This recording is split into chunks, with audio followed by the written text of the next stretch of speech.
Hello and welcome to our Games on Demand online session of Pasión de las Pasiones. This is a Latino telenovela RPG written by Brandon Leon-Gambetta. It has been kickstarted and it should be out, in the next few months from Magpie. I've run this a lot of times. I love this game, and it is a game about melodrama. Which is my favorite thing in gaming. My name is Lowell, pronouns he, him. I am the community manager for the Gauntlet gaming community. I had hoped to be at Origins this year and running for Games on Demand, and that did not come through. So I'm glad to be able to be here doing this. So let me talk about what this game is. Our concept here is that we are playing characters in a television show that has been going on for quite a long time. The show is set in a hotel, a seaside resort called La Rosa, and we are 70-some episodes into our run. So twists have occurred, changes have occurred. Some of the characters are newer than others. Some of them have been there for a very long time. It is a high-class resort, and there are movers and shakers within this place. As you make your characters, you can decide whether, okay, am I the person who owns the resort, or am I a person who just has a vested interest in it, or am I the pool boy, or whatever. You're going to get to make those choices and set some things about the story of this rich and powerful that we come to play, a place we come to play. Seaside, beautiful oceans. There's a cliff with no safety rails. Down the road, there's probably a little seedy bar that people can meet in. But anything you can imagine about the sort of play place of the rich and powerful, that is our setting for this. The actual aim of the game is we're going to make our characters, and they are going to bounce off of each other in crazy melodramatic ways with various agendas coming into play. Heightened passions that we're going to be playing with. In terms of tone, melodrama, our characters react strongly to what they feel. They confront each other with their passions and their emotions. Within that, though, we want to recognize that we don't want to border into parody. This is about playing out the kind of the wonder of these heightened soap opera stories without going into gonzo or lunacy, things like that. We are trying to respect the source material and just enjoy the tension and the romance that is there. Subject matter: the rich and the powerful, class distinctions, passions, love, all of those things are on the table. Crime, murder, all of those are there as subject matter that, depending on how you decide you want to play your character, you can lean more or less into that. The other thing I want to mention is you may notice that I am super, super white. So one of the things we want to make sure is we do treat the subject matter with respect. One of the things that means is we can do voices, but please don't do accents. We want to avoid doing anything like that. To supplement all of that, for PlaySpace, we are using a set of safety tools because most of it hasn't played together before. And that is a layered set of tools that we have available to us. The first of those is lines and veils.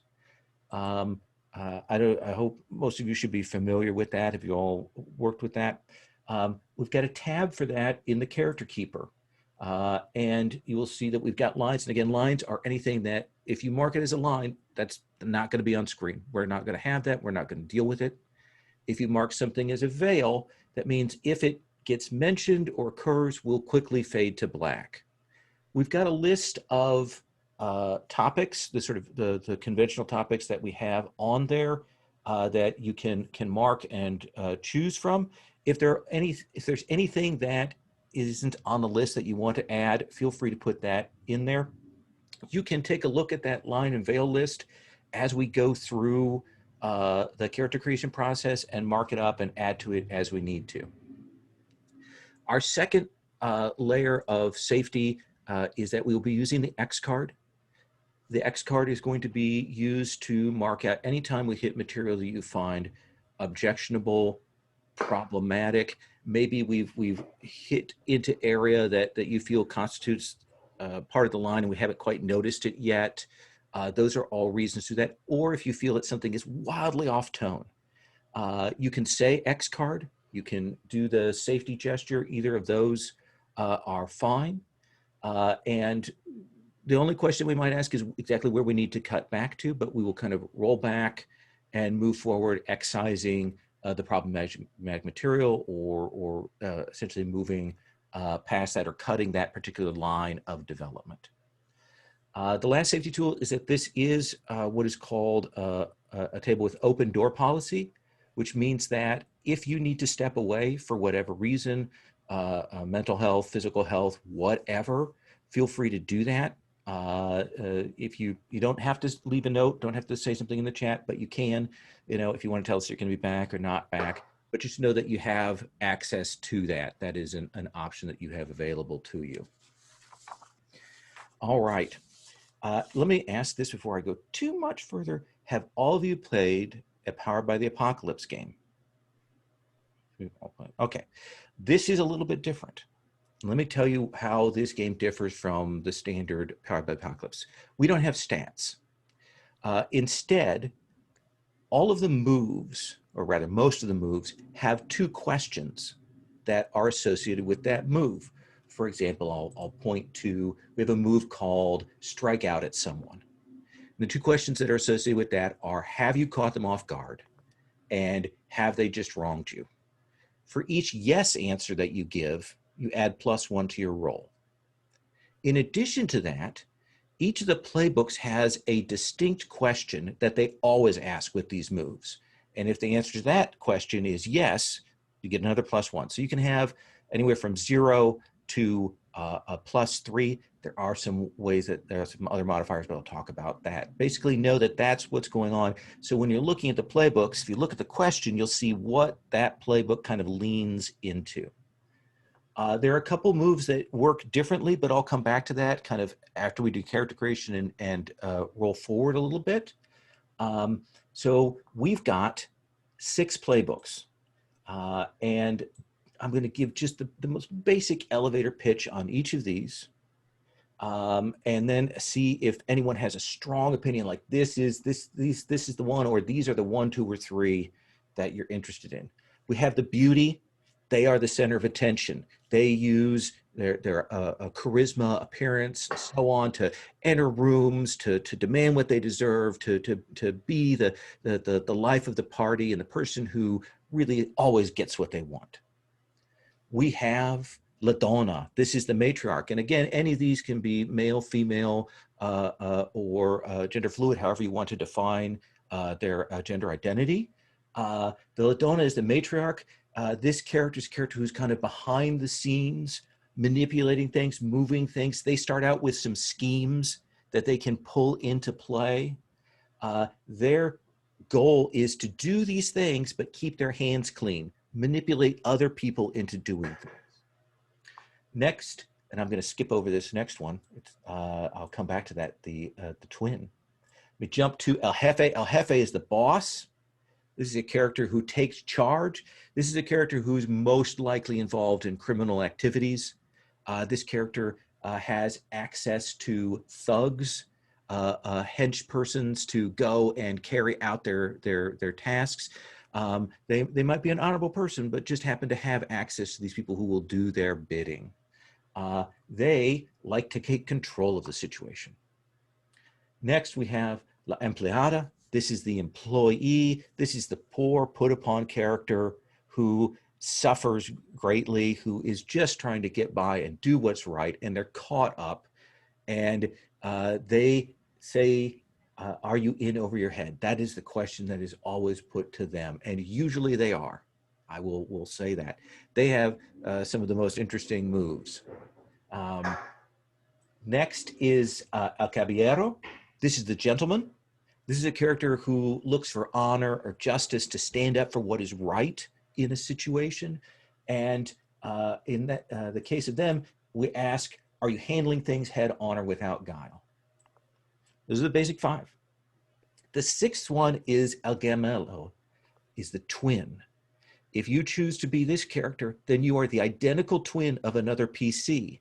You will, and essentially you will ask them and make sure that the other player is cool with that. And you have moves to switch in, take their place, have a mistaken identity. All of those things revolve around that. And of course, they're always asking, are you taking advantage of your twin's reputation? You might be the good twin. You might be the evil twin. We've had games where it turns out that they were triplets, but this is how that works. So I'm going to kind of walk around on my screen the order of things and see if people have strong feelings. Greg, you're at the top corner, sort of a Brady Bunch style on my thing. Do you have a strong feeling about what you'd like to play? 1 or 2? Kind of. No, I don't have a strong feeling. I'm actually maybe leaning a little bit towards the beauty, but I always like to play where, hey, give me something random and let's see where it goes. Okay. The only question I have is I'd rather not be El Caballero because I recently played that. Okay, absolutely. All right, so no El Caballero, possibility on beauty, but you're open to other things. Oh, totally. Yeah. Okay. Jeremiah, what about you? I was leaning towards the employee or the beauty, so Okay. I would certainly be happy with the employee. Okay, employee or beauty. I'm going to write that down. And then TBD. Yeah, sorry, I put that for the character. That's okay. I was leaning towards the beauty, but I would also possibly be interested in doing a twin. That could be fun. Okay, interesting. Let me circle those. John, do you have a strong feeling? I'm trying to come up with 2. The twin sounds really interesting, but I would honestly be happy with any of these playbooks, I think. Okay. Wow. Brian, save me. Do you have a distinct this is what I wanted? Yeah, I wanted to do Ladonia. Okay. Oh yes, Brian. And you've spoken. You Beautiful. get Ladonia. Okay, that is you. We have one set here.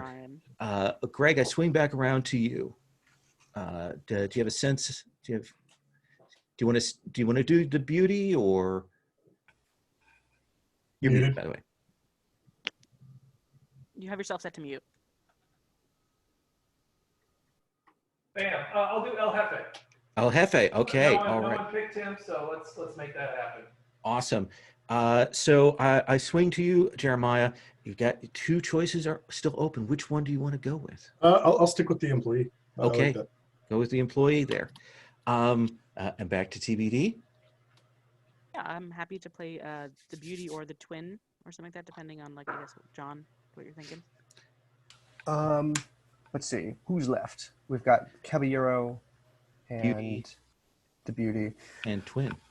The beauty was the one I actually leaned away from, so I will be either the Caballero or the twin. I'm happy to rock, paper, scissors with you for it. I'll take the beauty. If Okay. you're not interested in it at all, then I'll do Okay, that. then I shall be the twin. Excellent. All right. Yeah, I'm So excited to see twins. let me tell you what choices you need to make. Obviously, come up with a good name, and then you're going to pick your moves. We have a tab called Playbook Moves that has the moves for everyone. It says on the top, how many you pick, and you'll put that in place. There are a couple of things that have additional choices. La Empleada will make the choices about who you're in love with when we kind of come to relationships.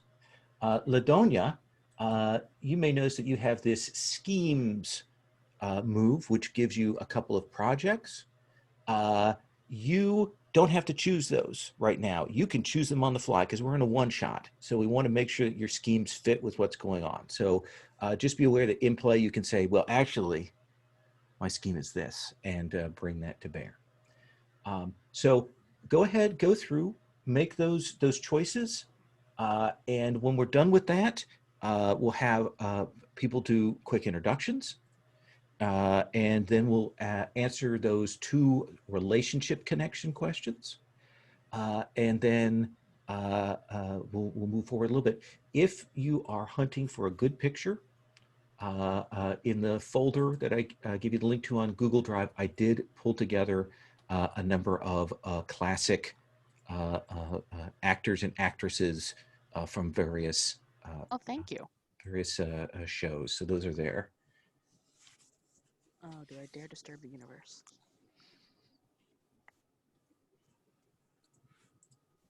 Oh, I recognize several of these actors.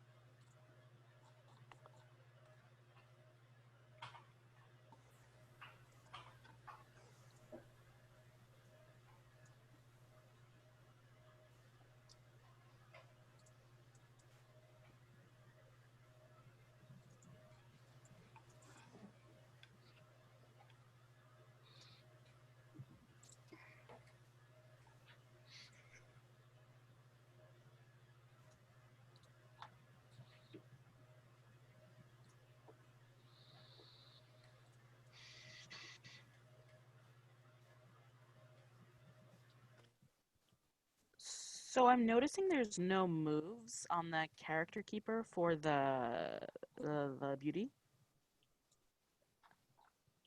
They're under the playbook moves tab. Oh, okay, but Yeah. okay, so just copy. Yeah, and you I'll- can just copy and paste Okay, I can just from copy there. what I want. Okay, cool. Yeah. I wasn't sure because I noticed some of them were already filled out, and I wasn't sure if that was like. Yeah, those are for the playbooks that actually have some set ones that they don't have a choice about. Okay, I see.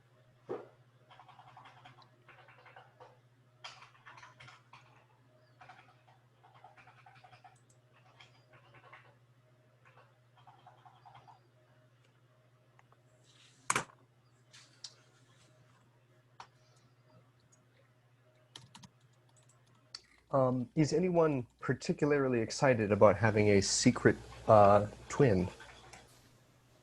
I'd be happy to have a twin, but I also know you weren't leaning towards beauty, but I don't know if that impacts it or not. I don't know. I was actually considering that one because who else would you want to look like? Also, That I makes have a quick sense. question. I have an image idea. It's slightly racy. Like the chest is showing. Is that okay? Like there are no bits. So cleavagey is what you're saying, or Yeah, or it's a male character. so beefcakey. Yeah, beefcakey.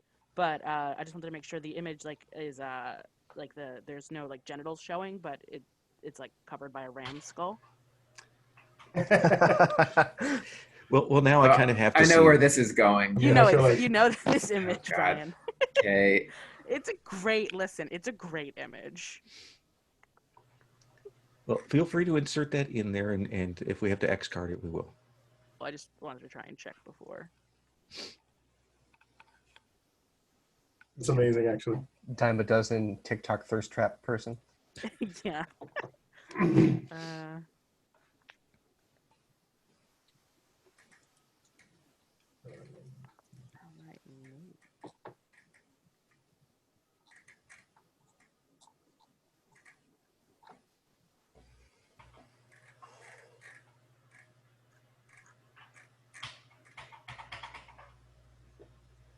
I'm assuming we can garner more moves as the game goes on, depending on like things that happen, or is this a system? If we were playing a campaign, yes.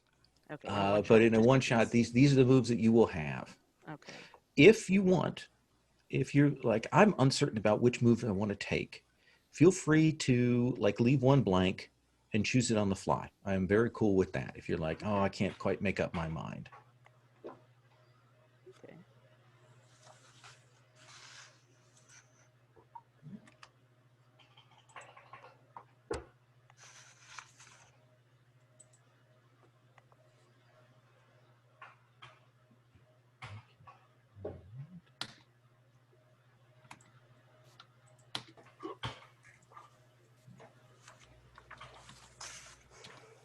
Oh, that's great. Never mind.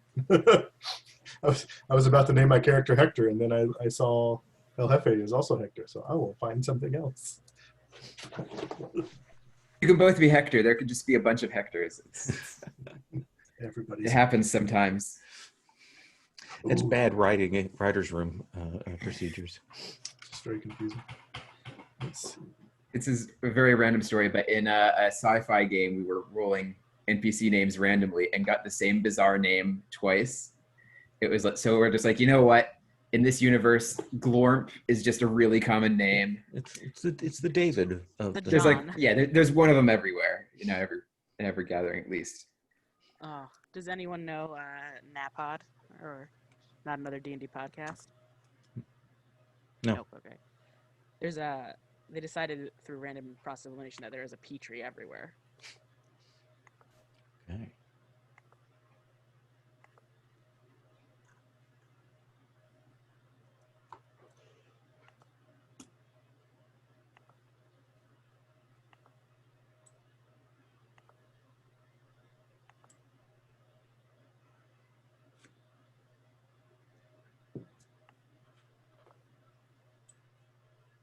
Almost wide enough to see everything.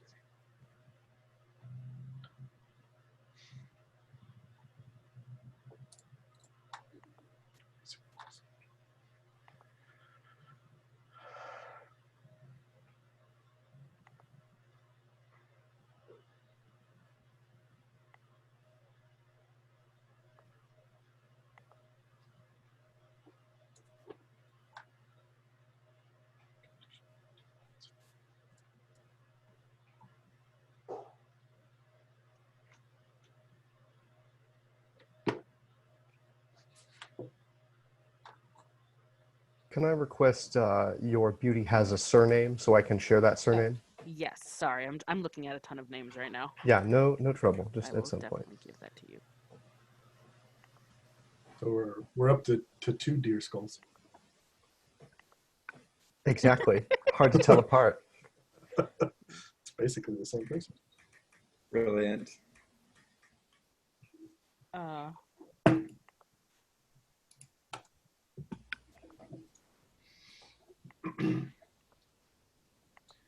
I can change my name on here now. Let's see here.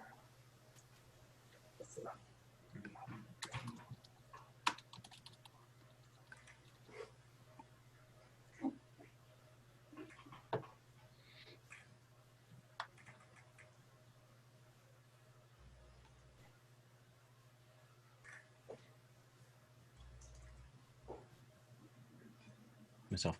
I'm going to give you a few more minutes to make the final choices. I want to talk just quickly about the moves, just so you kind of know what the categories are, so you know what the fallbacks are. Under the basic moves, we have the demand what you deserve, which is asking for something, you want to get something from someone. We have the express your love passionately, which sometimes can force the other person to admit whether they love you or not.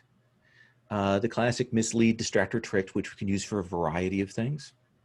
Strike out at someone, I want to point out, can be with words or with fists or with other means. One of the things about that move is when you do it, typically you will also mark a condition. If you roll well enough, you can choose to avoid marking a condition yourself when you're trying to hurt someone. You'll see all the characters have 4 conditions. They're different. So, for example, LaDonna has zealous, obsessed, introspective, and preoccupied. Each one of those gives a +1 to one move and a -2 to another move. Those are cumulative, with a -3 and +3 being the top and bottom of things. When you mark all of your conditions, you have a meltdown. All of you have a unique meltdown. Essentially, it's like your mask's a big moment of glory there. And the description of what that meltdown looks like is at the very bottom of your character column. We'll continue on with the moves. Spot something out of place is our try to figure something out. It's primarily from talking with somebody that you're trying to read them or get that. That's a kind of information gathering move when you want to read what someone else is doing. And then there are a number of what we'll call unique moves. First of all, we have process your feelings out loud.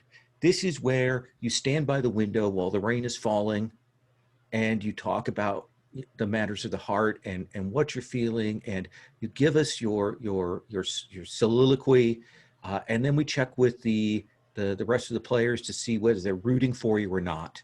And if they are and you roll well, you can get information and get directed to the place that you need to go to fulfill what you desire. So those are the basic ones. So we swap to the other moves. We have some moves that operate a little bit differently. We have flashback to preparations.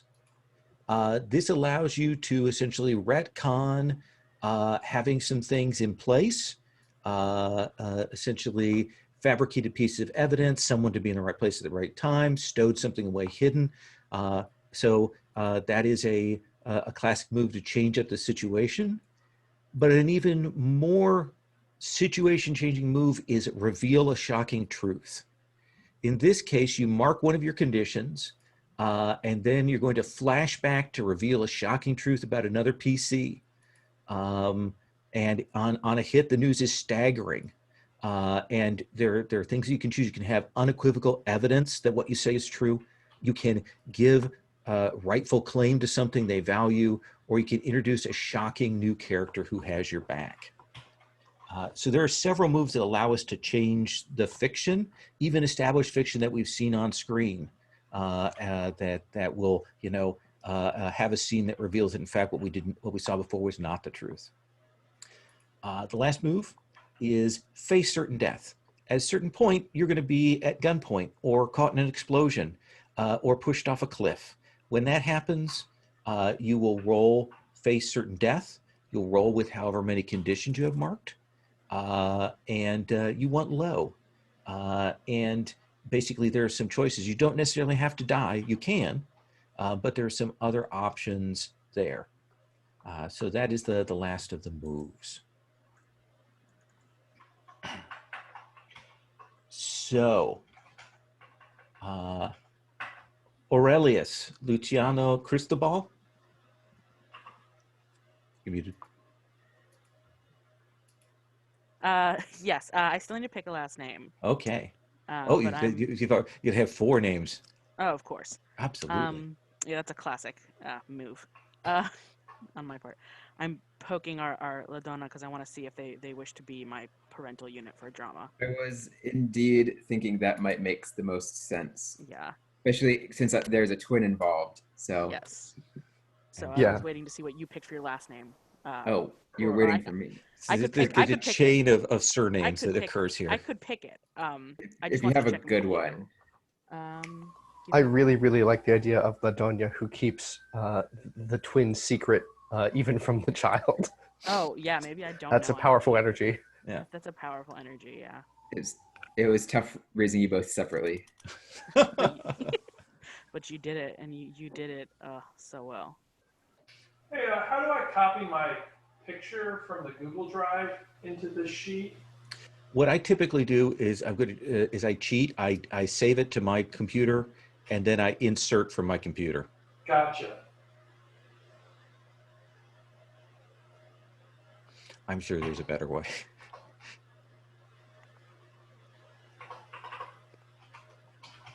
Yeah, I thought you were able to reference from a link or whatever. You are, but I'm not sure how. I guess you could figure out what the link is on the drive and do that. Yeah, it wasn't working for me. So. Okay. Okay, I've got a last name for us. Okay, what is the last name, Aurelius? It's going to be De Los Reyes. De Los Reyes. Okay. Now I have to write that on my little prep sheet here. Oh, goodness. Yeah. Aurelius Luciano Cristobal de los Reyes. Excellent. It's way too big. Oh. Oh. It's You can make it smaller. I'm working on it. Yeah. It's a big task. I mean, the La Donna should have a big personality, so it makes sense that she is large, Fair enough. larger than life. All right.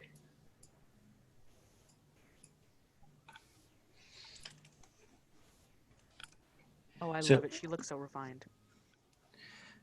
So we're going to go around and do introductions.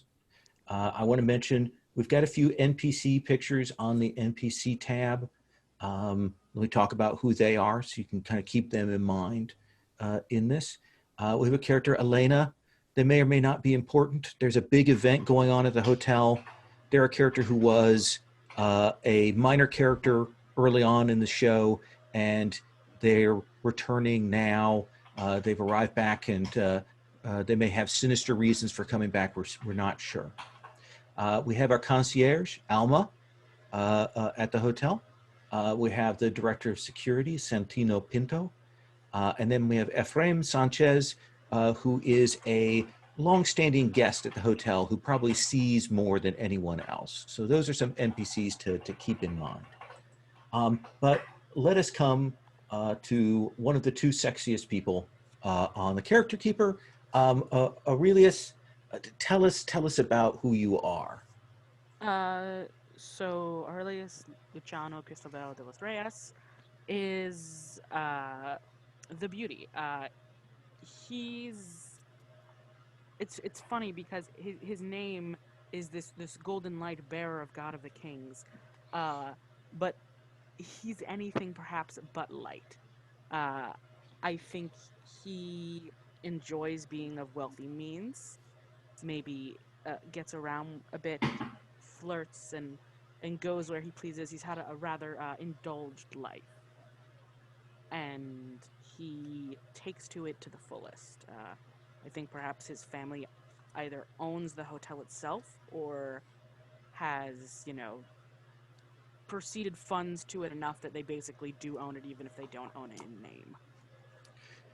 So he is a dilettante. I assume he doesn't have a job. He models. Models, okay.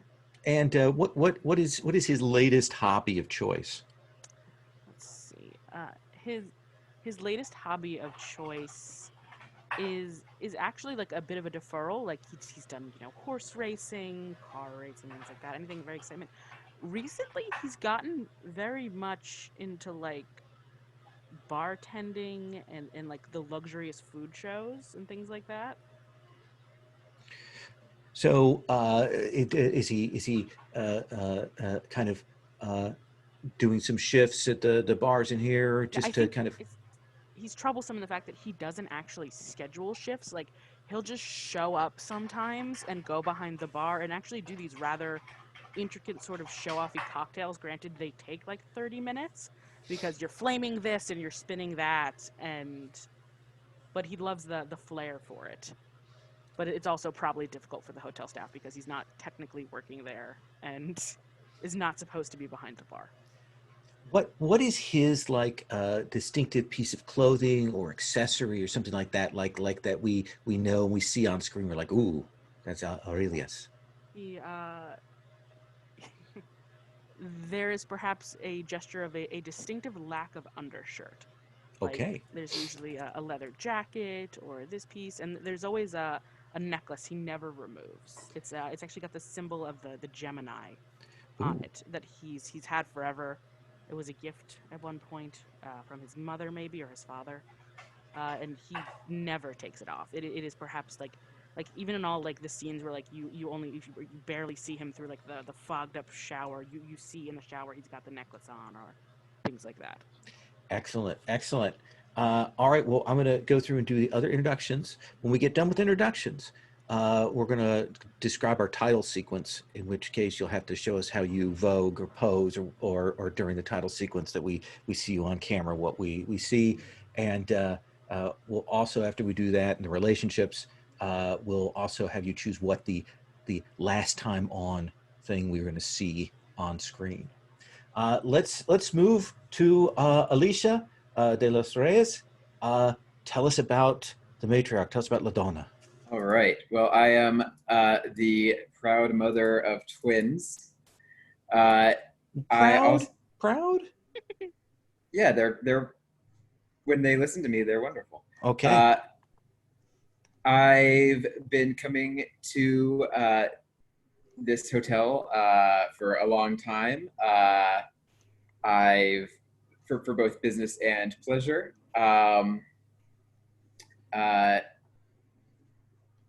You know, we do. We're pretty wealthy, right? So we've got our hands in a bunch of various businesses. So I've helped out with them in the past. So not an owner, but maybe on the board of directors, that kind of thing. Yeah. Well, I probably take a more direct role now. My husband is since passed away. Oh, how did that happen? Let's foul play, almost certainly. Or did he? Oh, foul play! Like he disappeared. He left for to catch a flight and disappeared. How long ago was that? Let's make it a month. So you are still worried about what has happened to your dear departed husband. No news on that, though you may know, in fact, what occurred. Well, I'm going to say I don't know. Oh, excellent. So at least, or maybe I do. I don't know. We'll find out. We'll find out in play. My character expresses that she does not know. Absolutely. What did you choose besides the schemes moved that you get? You get that one to start with the LaDonna Wood. You picked another one there? I think it said to pick 2 more. Is that correct? Oh, I think you're right. So I took was beautiful once. So I figure I've been coming to this hotel a long time, and there's a history with some of the people here, and tell me everything, because I just need to know what's going on so I can help. Now, let me ask you, in terms of the finance, are you the sort of the financial brains, the person there, or are you the power behind the throne in this sort of wealth of your family? Did Aurelius define exactly where our family's money comes from? I did not. All right. I think I was doing a lot more of the. In the past, I was working more behind the scenes. I wasn't exactly the face of anything, but I was doing a lot of the managerial work. What would be a fun business?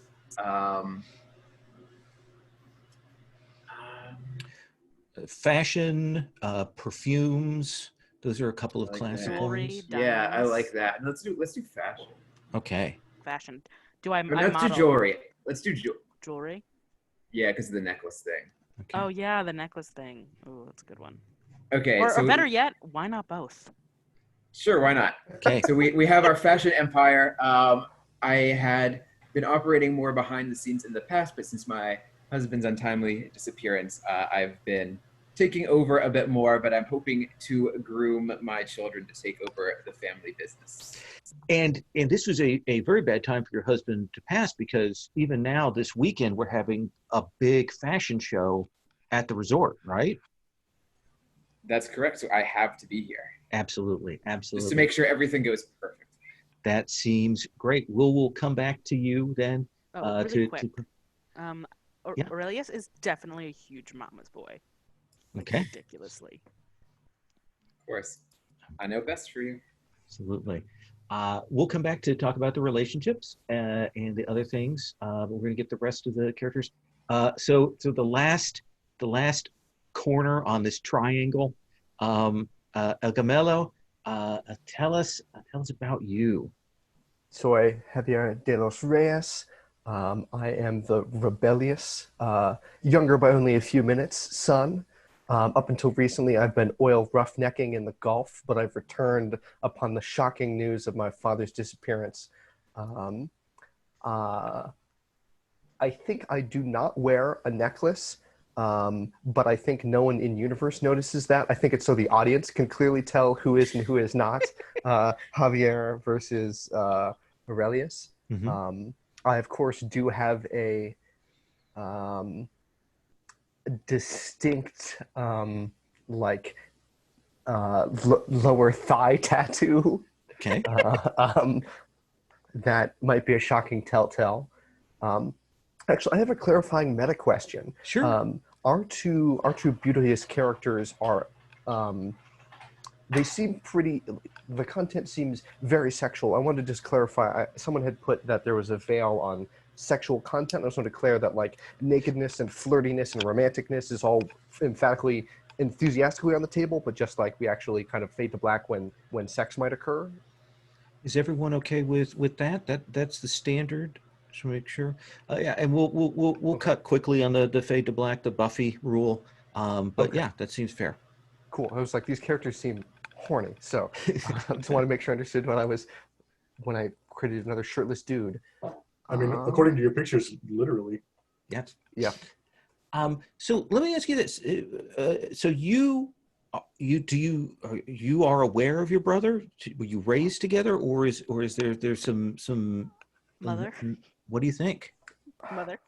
I mean, I think it would be amazing if we somehow, if I knew about Aurelius, but he didn't know about me, but Yeah, that I'm might be a lot to totally- ask. I am totally in for that buy-in.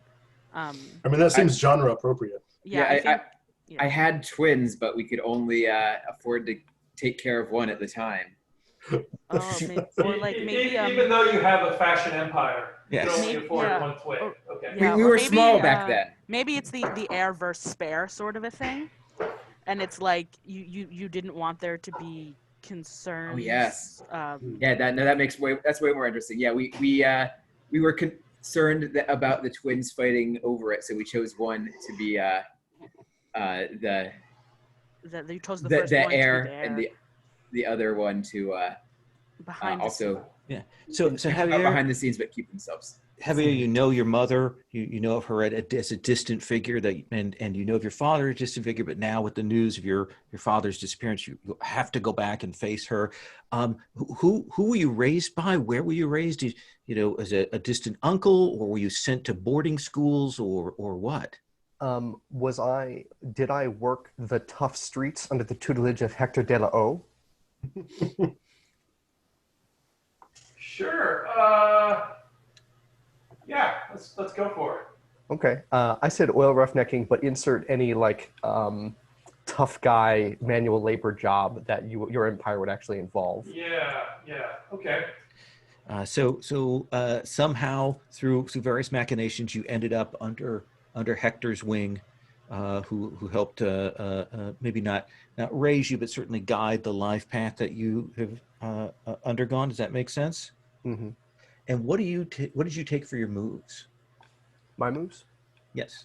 I can subtly interrogate someone to find out about my twin's life while pretending to be my twin. Mm-hmm. And I can also retroactively declare that Aurelius's actions, or actually either way, that actions in a scene were retroactively the other person instead. Excellent. All That right. is amazing.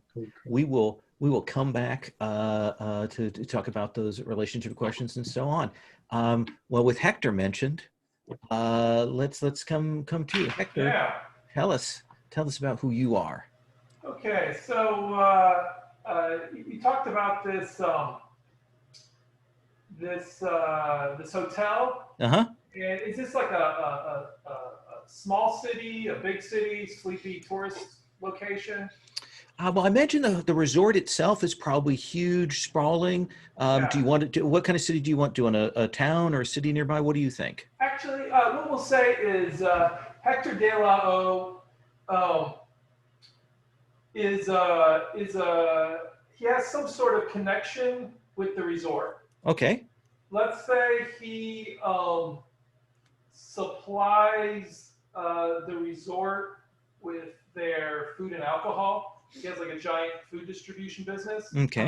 And so he's around a lot. He's been with the hotel forever. But let's say he's also, he kind of has a conglomerate. And so, Javier was involved in his business doing other stuff as well. Okay.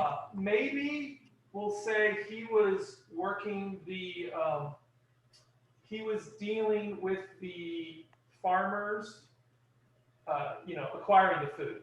Okay. And now your business, is it purely legitimate? I would say it is legitimate, but you don't get to be the top without bending a few rules. So, And so the person who manages the hotel manager, is this someone that is in your pocket? Do you imagine that they have a contentious relationship or a good relationship? What do you imagine for that? I would say that there's probably, let me say, I don't know if I want to say blackmail, but he has something over the owners Okay. of the hotel. He got this cushy contract through extraneous means. So Excellent. He didn't win it because he has good stuff, but he didn't win it because he was the cheapest. We'll say that. That seems fair. And you So have, what exactly is his business? He's in all sorts of things, but for the hotel, he actually supplies the hotel with their food, alcohol, and Gourmet probably goods. has gourmet goods. Probably has a bunch of people of his. We'll say his thugs actually work at the hotel. excellent. So Okay. he has a bunch of people in the hotel that he's like inserted. So, They report back to you. They keep an eye on things. They make sure that the hotel is buying from the right suppliers, Right. that kind of thing. Right. Okay. so And Javier, does that sound? You're involved in, and we'll say that it sounds like you know some of the more rougher aspects of his business. Yeah, I arrived with the blackmail you provided me to tell farmers that they needed to put, more results with less cost this season. Right. Okay. Excellent. excellent. And besides thugs, what other moves did you take? Oh, I also picked Dangerous Passion. And what does that one do? When you angrily express your love, make the roll to express your love passionately, but use all the questions for strike out at someone with voice or violence and express your love passionately. You can have at most +2 from these questions. All right. So we've got that set. How old do you imagine Hector is? We've got that picture of the director. I'm already thinking that he knows Alicia from way back. Oh yeah, absolutely. So they're both, I don't know, we'll say maybe they're both approaching 60. And so there's a little midlife crisis going down maybe. And what was your relationship to poor Alicia's missing husband? Friend? Enemy? I would say where, X is an object of beauty you have sworn your intention to possess. I would say it's Alicia. Okay. And so they hadn't seen each other in a long time, but he was aware of her, I'd say not enemies, but the husband beat him out. One of the few people to beat out Hector. Excellent. That gives a little more weight to you messing with their son. All right, that gives us some good stuff to work with. We'll come swinging back to you on the relations questions. Miguel, our La Empleada, tell us about yourself. I think Miguel's a very motivated young man. I think he's kind of worked his way up through the ranks at La Rosa, probably starting out as like a baggage handler, bellboy kind of thing, maybe eventually working more inside the hotel, like maybe even at the counter. I think he's the bartender now. Okay. So the person that gets sometimes perhaps pushed aside by Aurelius? Uh-huh. Okay. And how old? I don't know what like an appropriate age is for a resort bartender. Like if it was in America, 18 he'd be and up. like 21, right? Okay. Like just barely old enough to do it. All So right. maybe he's like 19 or 20. I think he's pretty young, but very motivated and energetic. He's going places, 20. Ambitious? I think he's got a lot of ambition. Yeah. Okay. And family around in the area, or are you alone? What do you imagine? I think he has a family, and that's part of his drive. Is that's where a chunk of his paycheck goes, is helping to provide for his family. So they're in the area. You're possibly, maybe even some of your siblings might be working at the hotel as well. But I think so. Okay. Yeah. And what did you choose? You've got your suitor's move, which we'll come back to. Sure. What did you choose as your other move? Key to the castle, which lets me reveal that I've been secretly listening to a whole conversation. That is one of the best moves. That is a good pick. And that seems good. Anything we should know about your appearance, your dress? Do you keep your appearance tidy? Are you kind of messy? What do we? I think he tries to present a very well put together image, but I think he always definitely has a little bit of that harriedness going on. Always just a little bit frayed around the edges, but I think when he got the promotion to bartender, he spent a good chunk of change on a nice suit. He's got a pretty nice suit, something that would probably normally be a little out of his price range, but he splurged. That sounds good. All right, we'll come back and do those relationship questions and figure out who your suitors are when we swing back around. Let us come back to Aurelius. Aurelius, you've got 2 relationship questions. What do you want to do for each of those? So I like the idea of, for the second one, Miguel.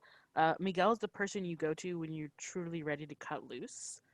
I think they have a sort of interesting friendship. Perhaps I spent a lot of time as a child running around this hotel, and your mother maybe worked in the hotel in some capacity, and so we both sort of played together, and you're someone who I feel like we have a weird sort of friendship where we're very close, and you'll take me to the poorer clubs in town where I'll take you slumming. Yeah, you take me slumming, and we go dance in these clubs and things like that, and go for drinks where no one actually knows who I am. I like that. So I don't have to necessarily worry about that. And I think it's when I push you around the bar, it's almost sort of friendly and sure. I'm probably the only one that really puts up with it very well. Yeah, you're probably the one who puts up with it well, and I bring you in on the tricks I'm doing, so we do them together while we're making the drinks. Awesome. And who is the person that you go to when you're ready to cut? Who is the source of entertainment and flirtation for you? So that's where I'm having a little bit of trouble, because I'm related to 2 of the other 3 people. And I assume Javier is identical to me from this. So even if I don't know he's my brother, looks exactly like me. So I feel like we, I don't know. I don't necessarily. I haven't watched a lot of these shows, so I don't know how you deal with that in the metaverse sense. I feel like Aurelius might like someone who looks exactly like him. I mean, yes, but. But I think that that's perhaps a little too weird. So we'll X-card that one. Do you want to come up with an NPC? Yeah, I'm fine with an NPC. Or do you want to change it to just entertainment rather than entertainment and flirtation? What do you think? I'm also down for it being Hector if Hector's comfortable. If Greg is comfortable with that. I don't know if that's something that you would be comfortable with, so I just want to check. Captain, you flirt with Hector? Sure, let's do it. Yeah.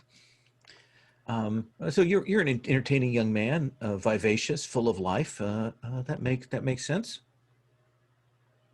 Yeah. That probably implies Hector has some idea of the twin situation. Maybe.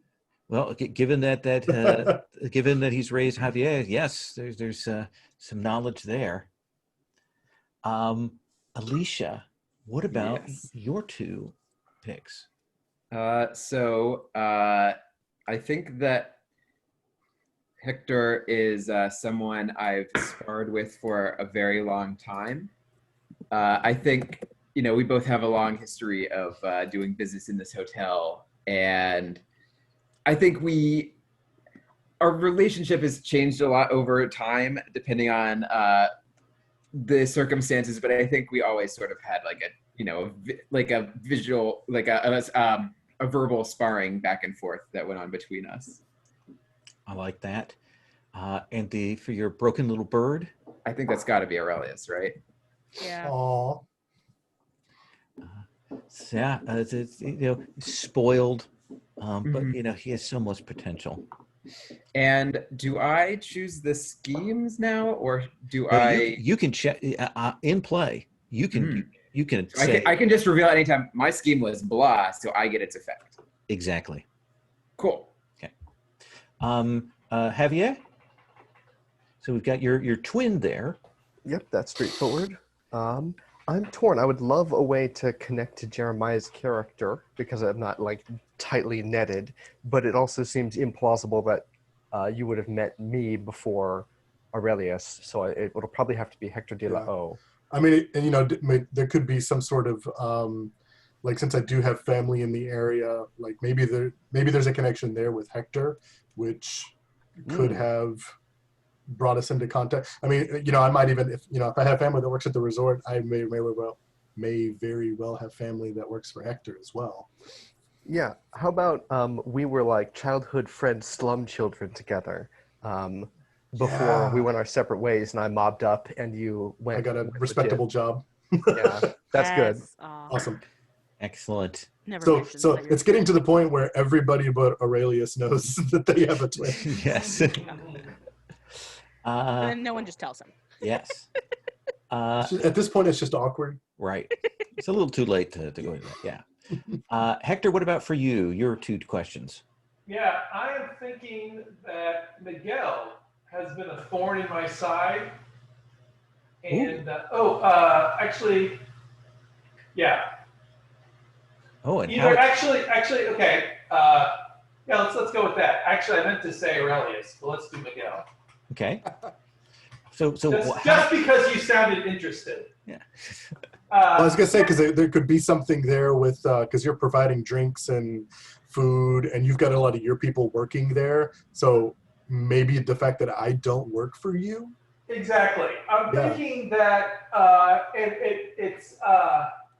it's an irritation, but I'm like, how is this little young worker who doesn't even have his head screwed on straight, always seem to be in the middle of my business. You know what I mean? He's always trying to, maybe I'm doing a deal and he's bringing room service in or something. You know what I mean? He's always, and then object of beauty will be Alicia. Nice. Okay. And then Miguel. Very appropriately, I'm already feeling very in over my head. So. Yes. I guess to kind of add a little more to the bond with Aurelius, I'm going to say Aurelius was the first person that was nice, despite my. Oh no, I guess that could easily be Javier too. Yeah, it could be either. Yeah, Although, I think I'm going to go with Aurelius because I think there's the assumption that it's somebody that isn't sort of in the same situation as me. Yeah, someone who's wealthy. That makes sense. And then I guess as my employer, I mean, I guess Alicia might be the closest thing since she's sort of a mover and shaker at the hotel. And I'm not working directly for Hector. Does that work for you, Alicia, that of the people, the other PCs, that you're the one who has the sort of pull on? It might also be a matter of even if, you aren't officially on my payroll, you're basically here at my behest. Yeah, maybe you pulled some strings. Yeah, you might have gotten him this job, or at least moved me up a little faster than normal. Yeah, my meteor rise from bellboy to bartender. There's something I like about you. What does Miguel do for Alicia? Does he inform on the goings on or things like that? Well, so before we even started relationships, I was already thinking I might be using one of my suitor moves on her. Because, to Miguel, like, here's this attractive older lady with real deep pockets. Yeah.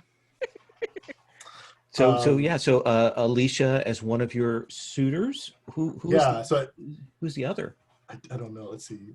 Ideal play characters to be your suitors. They're actively courting you. And then one is my love. Gosh, I don't know. Definitely, yeah, for sure. Alicia will be one. I will point out the last person she was in a relationship with went mysteriously missing. Right. He's not That motivated. just makes like it more I am. fun. He doesn't have my motivation and spunk. I'm kind of open otherwise. Maybe not Aurelius, because I feel like it's really like a really friendship vibe. deep platonic thing there. Mm-hmm. I think you're the one person I don't flirt with. I'll fall on that grenade, which is to say I obviously had a childhood crush on you, which I have forgotten until I rediscovered you. Beard. I love it. Yeah. I guess I'll put, there's not really It's the note twin. This is sections. amazing. Yes. Oh yeah, no, it's so tightly. Oh, I love it. Oh yeah, it's gonna get, so I'll say Alicia and Javier. Oh, and then I have to, when we begin, I have to choose one to be my love. Okay. So we're going to begin. And again, the setup is we've got this big fashion show that's going on.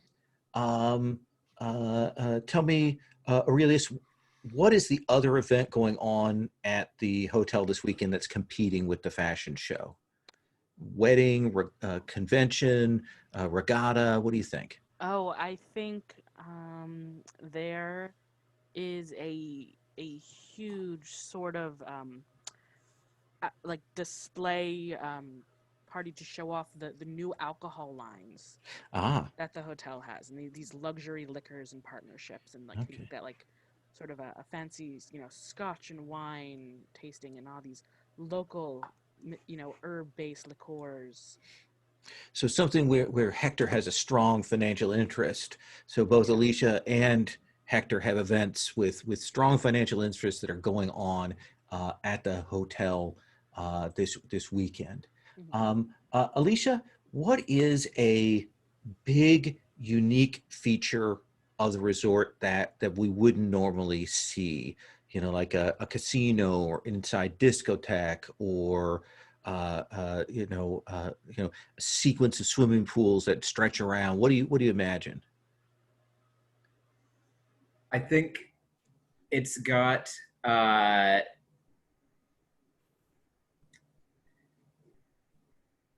aquarium. Oh, okay. Oh, I love it. There's like fish everywhere in all the walls.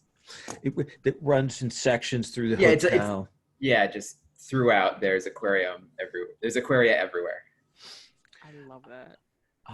And Javier, what is it that when you've actually maybe been here once or twice before, but what's the thing that always like struck you about the place, that the thing that you remember, as a young man, just seeing this resort?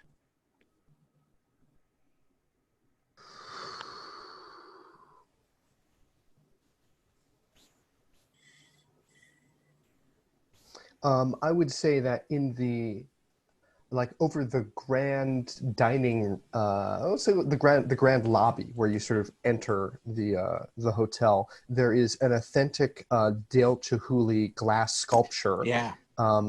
And it is enormous, probably at least several tons, and precariously balanced on this beautiful set of glass spindles. Absolutely. Oh, I love it. Yeah, brilliant. The light comes through it. It's a masterwork that rivals the one in Vegas. Just absolutely magnificent. Hector, we mentioned the manager already once.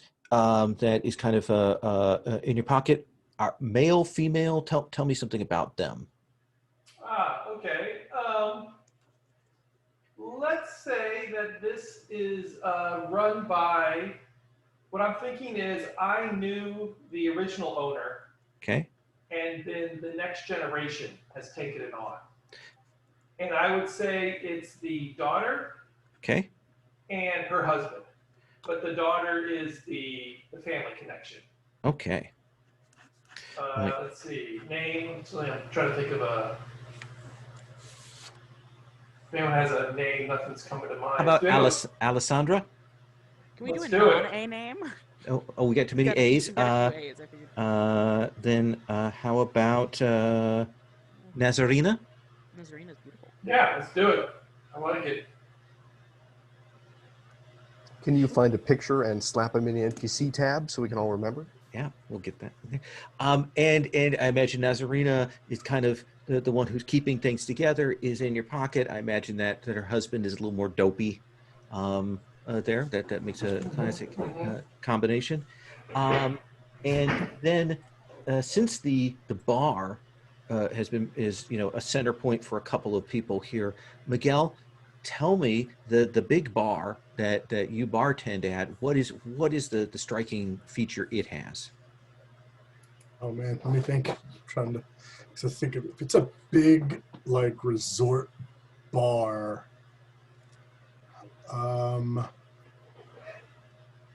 I want there to be some kind of like. This is kind of a upscale place, right? Oh yeah. It sounds weird to say, but it seems sort of gaudy enough to exist. Some sort of like mezcal fountain. Oh, okay. Big, yeah, has that thing. Maybe there's some standard fountains in there, but then this mezcal fountain there. Yeah, and it's like it's constantly going through like some cooled pipes. So you can just sort of buy a glass and go get your glass worth of cold mezcal. And we probably have some fancy marketing of how it's triple filtered craft, small batch, Absolutely. locally It has to be sourced. a fountain that's beautifully made in the center. In past episodes, we've certainly seen people get pushed into it. For sure. And so that's on the table. Yeah. All right, that gives us some features. So we come in to the title sequence of La Rosa Corrida. We start, with that drone shot that comes swooping in off of the ocean, the cliffs, and we see the people on the beach there. And then it cuts to give us the sort of the title, like look at the camera shot for Aurelius, and what do we see there? What's the pose? What's the look we see? I think it's the same thing that's in his picture. It's just like him with his chin tilted, laying up against. It's just like sort of very massive and strong. He's got a bottle of like the hotel brand, mezcal, and yeah, which is also a brand in real life that like the show like made up. Oh, absolutely, yeah. And then we kind of go into the lobby of the hotels, and we can see some of the people working, and we get that sense of business and so on. And we get those shots, people carrying luggage, and then we cut and we see Alicia. And what's the shot we see of Alicia? I think arms crossed, looking stern, with some extravagant dresses. What's her color? Hanging over. What's her color that she's wearing today in this opening? Is it red? Is it white? Black? Let's go with white. Okay. In mourning, and yet the white dress. I like that the contrast that we get there. We cut from that maybe to some shots of the streets, and maybe some darkened alleys and exchanges going on the beach, and then we get a shot of Javier. And what do we see? What's your pose? What's your look there at that point? Yeah, the camera is zooming into an alleyway, and so his chin is tipped down. He's wearing black. There's like wind blowing in super slow motion that blows open his like silk black shirt, and his face is just a little bit like artfully dirty. Absolutely, the strategic smudge in different places, and then I think we probably see boardrooms and liquors getting moved out of the back of vans into other places, and people crossing their arms severely and we see Hector. And what do we see? What's your pose there? How do you position yourself? Yeah. You see Hector, and he's kind of like ordering things, looking great.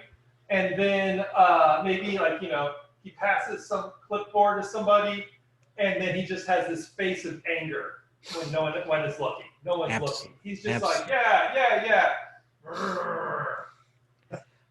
And then we see like the laundry, we see the kitchens, we see the back of the house, all of that until we kind of get to the shots of the bar. And then Miguel, what do we see for you?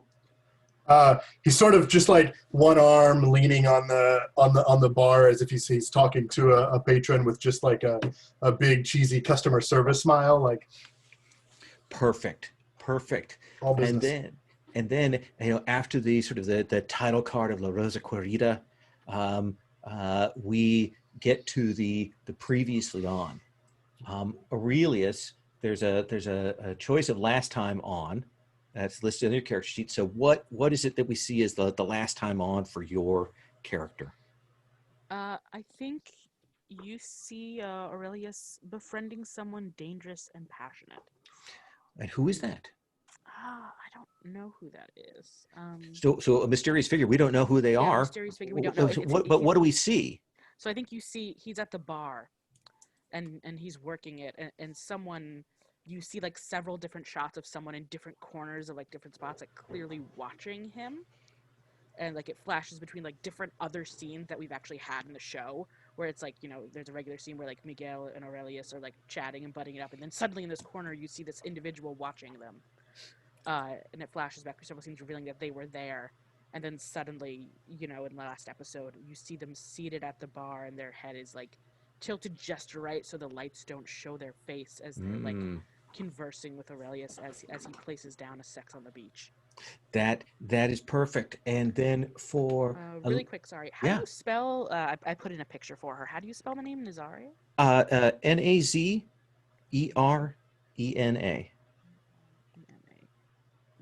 Okay, thank you. Oh, sorry, A-A-R, Nazarena, sorry. And then, Alicia, what is the last time on we see for you? There's a scene between me and Aurelius. I say, Jacinto disappeared under such mysterious circumstances. You have to keep yourself safe.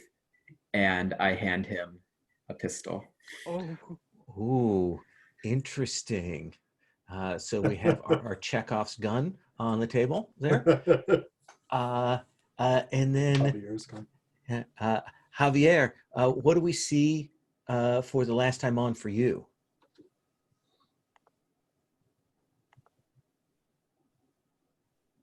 We see the unmute happen, and we see like a couple snaps of like me getting the news that my father is missing and like leaving the streets. And I'm stopped by a courier who gives me a manila envelope, and on the front it says, from your real father. And I open it and tip it open. Out is just like a fat cabbage roll of dinero. Interesting. Ooh. All right. And then Hector, what do we see for you? What I'm thinking is, let me see here. Okay. I think. All right. We'll do. You lost something truly valuable that you must recover. Ooh. What we'll say is.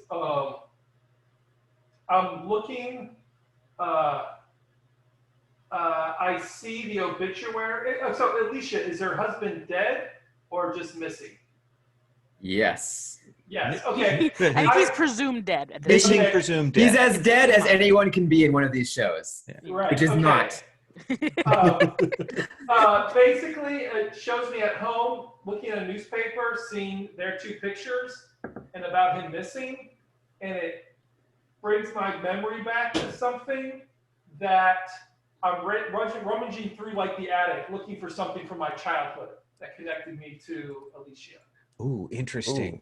Do we actually see it, or do we not get to see what you find?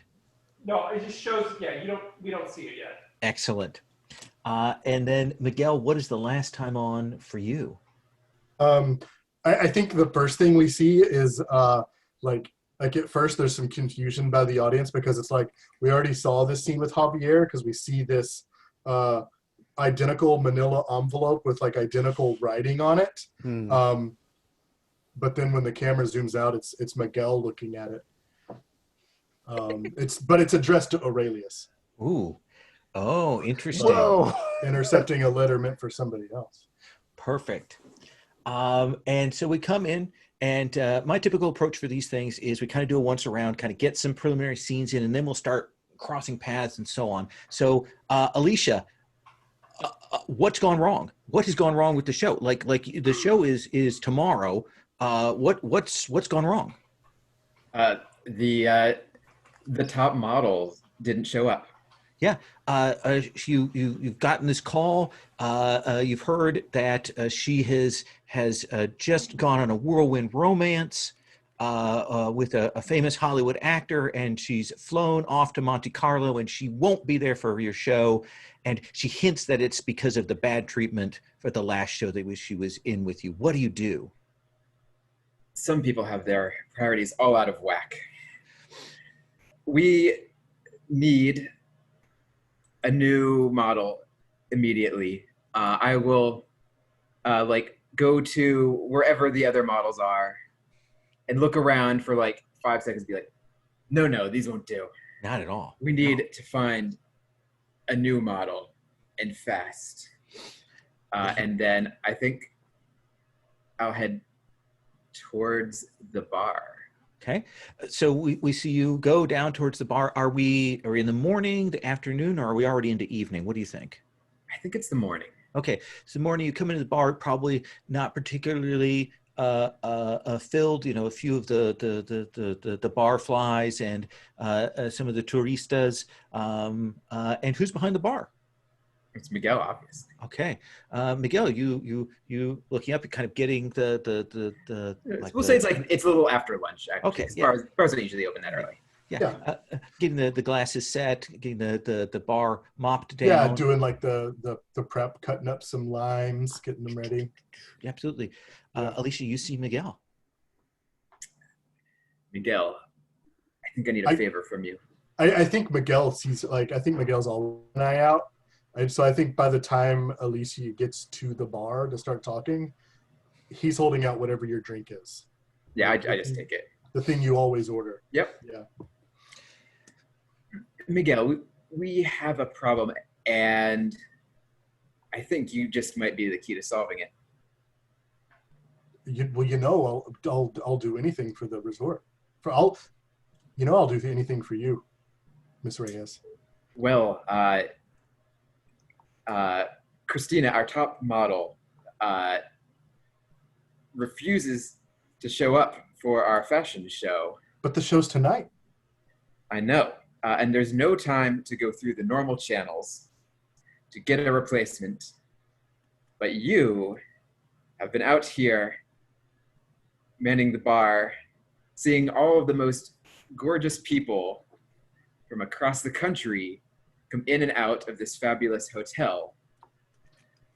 Perhaps there's someone who caught your eye or perhaps you could find someone who could serve as the replacement. I mean, absolutely. I can find you a model, no problem. Fantastic, Miguel. I knew you wouldn't let me down. Never. And Miguel, did you have someone in mind? No. Okay. You feel the weight of Alicia's that kind of fall on you. We'll come back to you to see how you handle that choice. Aurelius, it's after lunch. I'm assuming this is the time you're waking up. Yeah, I was about to say he's probably in a bed with a few other bodies, just rousing. So there is on the door there. What do you do? think he's in the penthouse suite, and I think he like takes one of the sheets off of the bed and like ties it around his waist, sort of, and just like a classic scene where he's always shirtless, but he's got the necklace on, and he goes over to the door, and he's like, "Yes." And you'll hear the voice of Nazarena, the manager, and she's like, Mr. De Los Reyes, as I indicated to you yesterday, I need you and your friends out of the suite now. We have to prepare it for your mother's guests. Come, Nazarena, wouldn't it be so much more fun if you just ignored all that propriety and just came in here with us? Do you want to try and manipulate her, or are you just playing around? Let's manipulate her. I think he reaches a hand out and he sort of like tilts it over her cheek. Let's see. So we could do this as demand what you deserve, like yes, come and do this. Or if you want to do this as expressing your love passionately to try to draw her into this. Yeah, I think it's love. Exactly. Yeah, but, we'll do the air yeah. quotes on that. Okay, yeah. Let's So what is your personal question that we ask for these moves that on your playbook? On my playbook. All right. So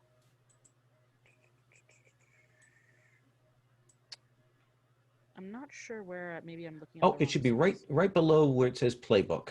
It should have a question there in bold. Right below your picture. Oh, okay. It's below the picture. Sorry. Yeah, You may have been distracted by the picture. Fair enough. Aren't we all? Always. True.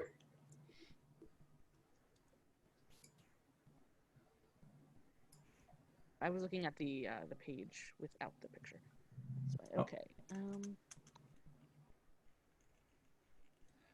So it looks like your question for the beauty is, are you the center of attention? Do you think that's the case? Oh, that one. Yes. Oh, of course I am. All right.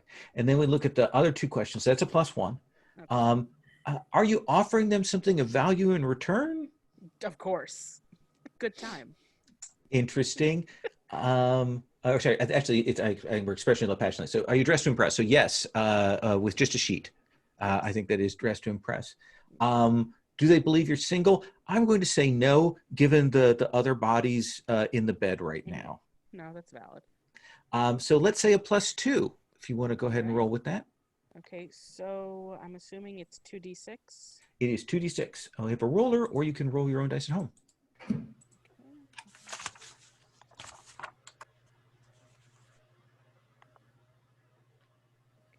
roll the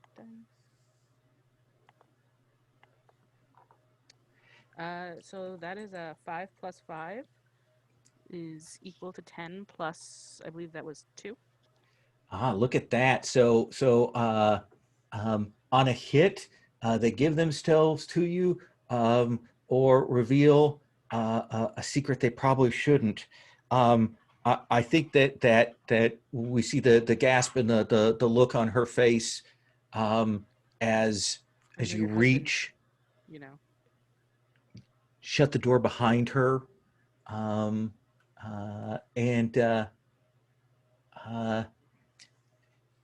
who do you think they love? I'm going to let you decide this. They tell you who they love. They're going to go along with you, but who is it they actually love? I think it's their husband. I love my, and then we see the embrace and we fade to black. Yeah, I think right before he says, it's like, you may love him, but he clearly doesn't love you and love you well. And excellent. Yeah. Hector, let's come to you. This weekend is very important to you. This is a real opportunity. There's money to be made, and also happens to have been a lot of big potential clients. Yeah. Trying out the mezcal. Yeah. And I mean that it coincides with Alicia's event. It has a certain bonus. What has gone wrong for you? I would say Miguel misplaced some of my new mezcal that I was going to be showing off. Is that okay, Miguel? Or maybe not misplaced, or maybe I think you misplaced it. So maybe I didn't put your mezcal in as prominent a place as you would have liked. Yes, I like that. Aurelius like also that. could have misplaced it when he was behind the bar when it was Miguel's shift. That's actually a pretty good point Yeah, too. there's not as much of my product as I brought here, and it's because of that in a less desirable location. So you've walked down in, you're meeting and greeting and talking with the people here in the afternoon as you are in the hall for this displays and so on. You look over and you see that's not what you asked for. That's not what you set up. What do you do? All right. I'm like, God damn it. All right. I look around and I grab a worker and Senor. Yes. No. Is not all of my product is placed, and I was to be at the larger attraction right in the middle of the program of the convention. So could we have that place, my stuff moved? So certainly we'll get. It's going to take a bit. I'm sorry. It was when the barman came down and set things up. It's what we had, and certainly we'll get that set for you. I need it done before lunch, and it's after lunch. Right? And they'll cower and they'll begin running to and fro. But this is going to take a while for them to get this moved around. Okay. How about I maybe stick my crew on this as well. Absolutely. To help this happen. And so what the crew might do is, because I'm at a disadvantage because some of my stuff is missing. Mm-hmm. Some of the other stuff might also go missing. The competitors. Excellent. Stuff. So what's the El Jefe question? Okay. Are you taking control of this situation? I'd say yes. Yeah. Is this a pretty easy job or more complicated? I'd say this is pretty easy. Well, it's easy. It would be easy, maybe slightly more complicated to be done on the slide. Yeah. So we'll say no. But they're definitely in good health. I mean, Yeah. Nothing has happened to them yet. So let's have you roll with +2. Okay, I already had something as a test, but let's see, do this. Got an 8. That is an 8.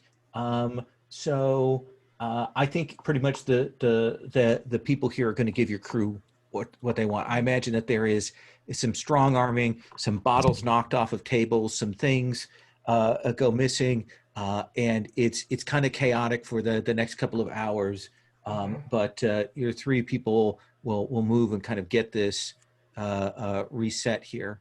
You still don't know whose fault it is, but at least you've fixed the situation. Does that seem fair?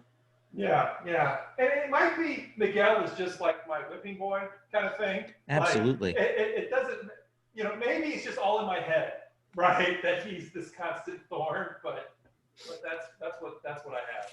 I like it. Javier, I think that we have to see you arriving at the resort. What do we see on screen for that? Certainly. I'm getting out of a cab from the bad part of town, but I'm getting out in brand new, high quality designer clothing. I stand a little uncomfortably and pull a tag off my wrist, and then just like calmly and fluidly, confidently move through the lobby The camera is such that my face is reflected off the prominent aquarium there, my image twice, as I like nod to people. Absolutely. And the concierge, Alma, says, Mr. De La Res. How are you? Miss Nazarena was able to find you? Yes, very well. Buenas tardes. If you can, if you can show me to my mother's office, there's something I want to drop off for her. And I sort of gesture, holding that manila envelope folded over. I say, well, certainly she is working with the fashion show. We have set her up an office here. I'll call one of the bellhops to take you there. Very well. And a young man will come and we'll start walking out, and he's like, how are you doing? Very well, thank you. Quite a night, huh? And I think I'll be crossing the edge of the bar, and across the bar I will see Miguel Barba. Do you see me back? What are you in the process of doing? I imagine this is probably not long after Alicia was here. So yeah, I think you're right. Like doing the barback stuff, getting things prepped for tonight. But I think Miguel's always keeping an eye out because he's that kind of a kid. So. And you know, I mean, you can tell the difference between the two when you see. Oh, I definitely like dramatically drop whatever glass I'm holding, because there's like that moment where I recognize that it's Javier, and I'm like, no, Javier. I think I see you drop this glass. Can I say that you maybe lightly cut some part of your body so I can rush to your aid? Oh yeah, so maybe yeah. Well, so instead of dropping a glass, maybe that's the point where I'm cutting into a lime, and I aim my cut a little bit, and I hold up my thumb. Got a little cut in it. So I'm going to like full on slow motion run over there. Be like, Miguel, it's been so long since I've seen you. And then I'll like sort of blink and like look around. Yesterday, I guess. But my eyes scream with passion, and I reach out to take your hand to apply pressure to the wound if I'm able. Absolutely. I put it directly into my mouth. Spit allows wounds to heal well. You probably taste a little bit of the lime juice on my thumb. I'm lost in your eyes, and I need to say something if I'm going to get anywhere with this handsome young man. What do I say?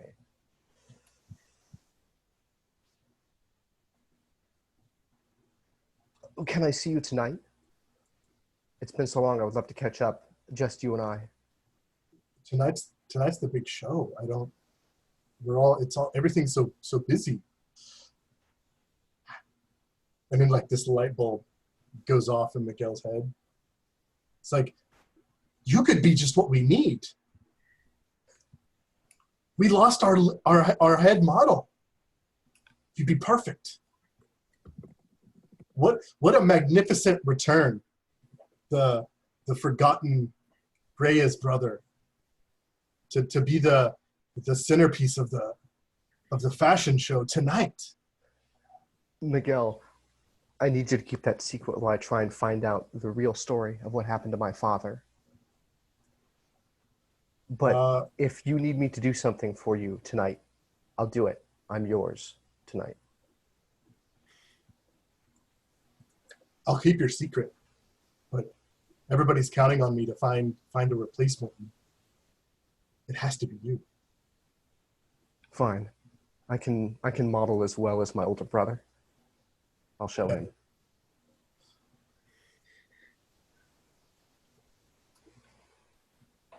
Are there any dice that need to happen, or are we just good speaking very dramatically? I think there's that if there was pushback, we would go to the demand what you deserve, but I don't think we did. And if you want to, if you think that you are expressing your love passionately, are you pushing forward on that? Do you want to really say what you feel and see what they say? Is Express Your Love Passionately strictly about makeouts? Because if it's not, then I would be happy to do that. It is about a little more close embraces if you wish to draw the intimacy in closer. It's a one shot. Why not go for it? Okay. Yeah, I think after I say, I'm yours tonight, I think I will, using pressure on the wound, try and pull him in for a kiss. Are you dressed to impress? I think we've established that definitely. Mm-hmm. Even though it doesn't make sense that my clothes would be tailored, they are. Miguel, do you believe that Javier is single? I have acquired no factual information otherwise, and my heart believes that he is. Yeah. Miguel, do you believe that Javier is single? Yeah, I don't think he'd be making a move otherwise. Okay. And I don't think you're necessarily trading on your twin's reputation in this, are you, Javier? This is about you. I agree. So roll with a +2. Okay, I'll give that a try. Let's see. Nuts. I rolled a 5 total. Total of 5 total. I think that as you're standing there, kind of pulling Miguel in closer, I think, Alicia, you step into the bar. You have one more thing you wanted to mention to Miguel. I pull my thumb away. And you see these two. What do you do? Javier, what are you doing here? Mother, you must have me mistaken for someone else. I told you not to call me that. Of course, Mama. I guess I'm attempting to claim that you can't recognize your own twin child. Oh, interesting. But I don't know if there's a You rule for that. started off by calling her mother. Well, yeah, I think that is. So let's do that. Since you are kind of trading on this, you're trying to fool her. Let's do act with desperation on this. That seems fair. Okay, so I think I am trading on the advantage of my twin's reputation. Okay. Are you doing this for love or are you doing this for vengeance? Or both. Does it feel like both? I would say broadly it's probably vengeance. Maybe in this moment could be different, but vengeance is fair. Roll with a +2. Okay. Let me find this dice. Oh, you're rolling the wrong type of dice. Oh, am I? I am. I'm Yeah, rolling a D2. 2D2. Yeah. No wonder I'm no. rolling so poorly. My niece did that tonight. So, but we'll stick with that first roll. But go ahead and re-roll with D2D6. Yep, 2D6 gives me a 9. Thank you for the save there. I didn't even notice I've got you. If I knew you existed, I'd care. That was a good catch. So I think you will realize, Javier, that you can fool your mother, and you will, but you need to get out of this scene. If you spend more time, she's going to see through this.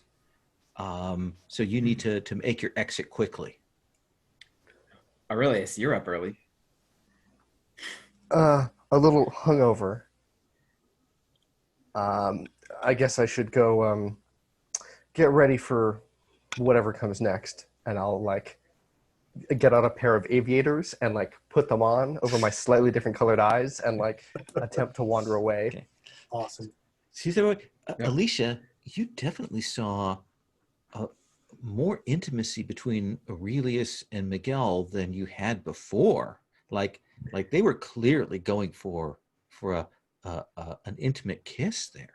I'm gonna try to head this off at the pass because I see the wheels turning, and I'm gonna be like, Miss Reyes, I found the perfect model for tonight.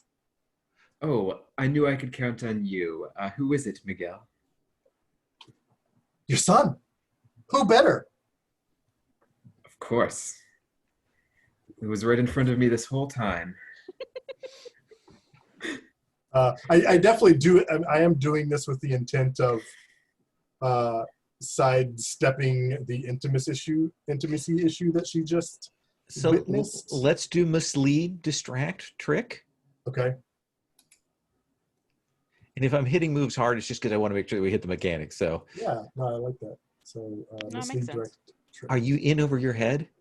I mean, she walked in on us, yeah. Absolutely. And is there pressure for her to believe you?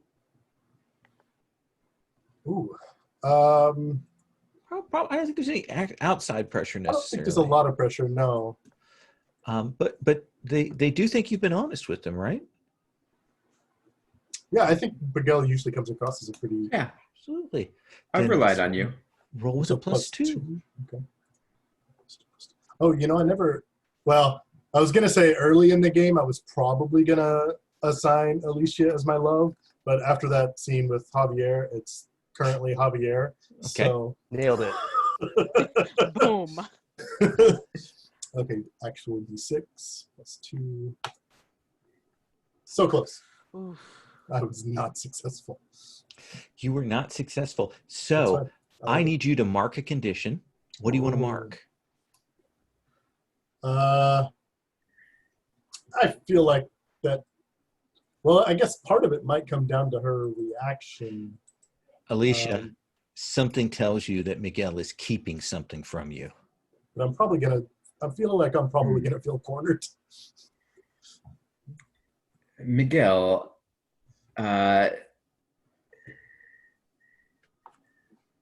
Aurelius can be somewhat unreliable. You don't have anyone else in mind? This is surprising. I can't think of anybody more reliable than your son.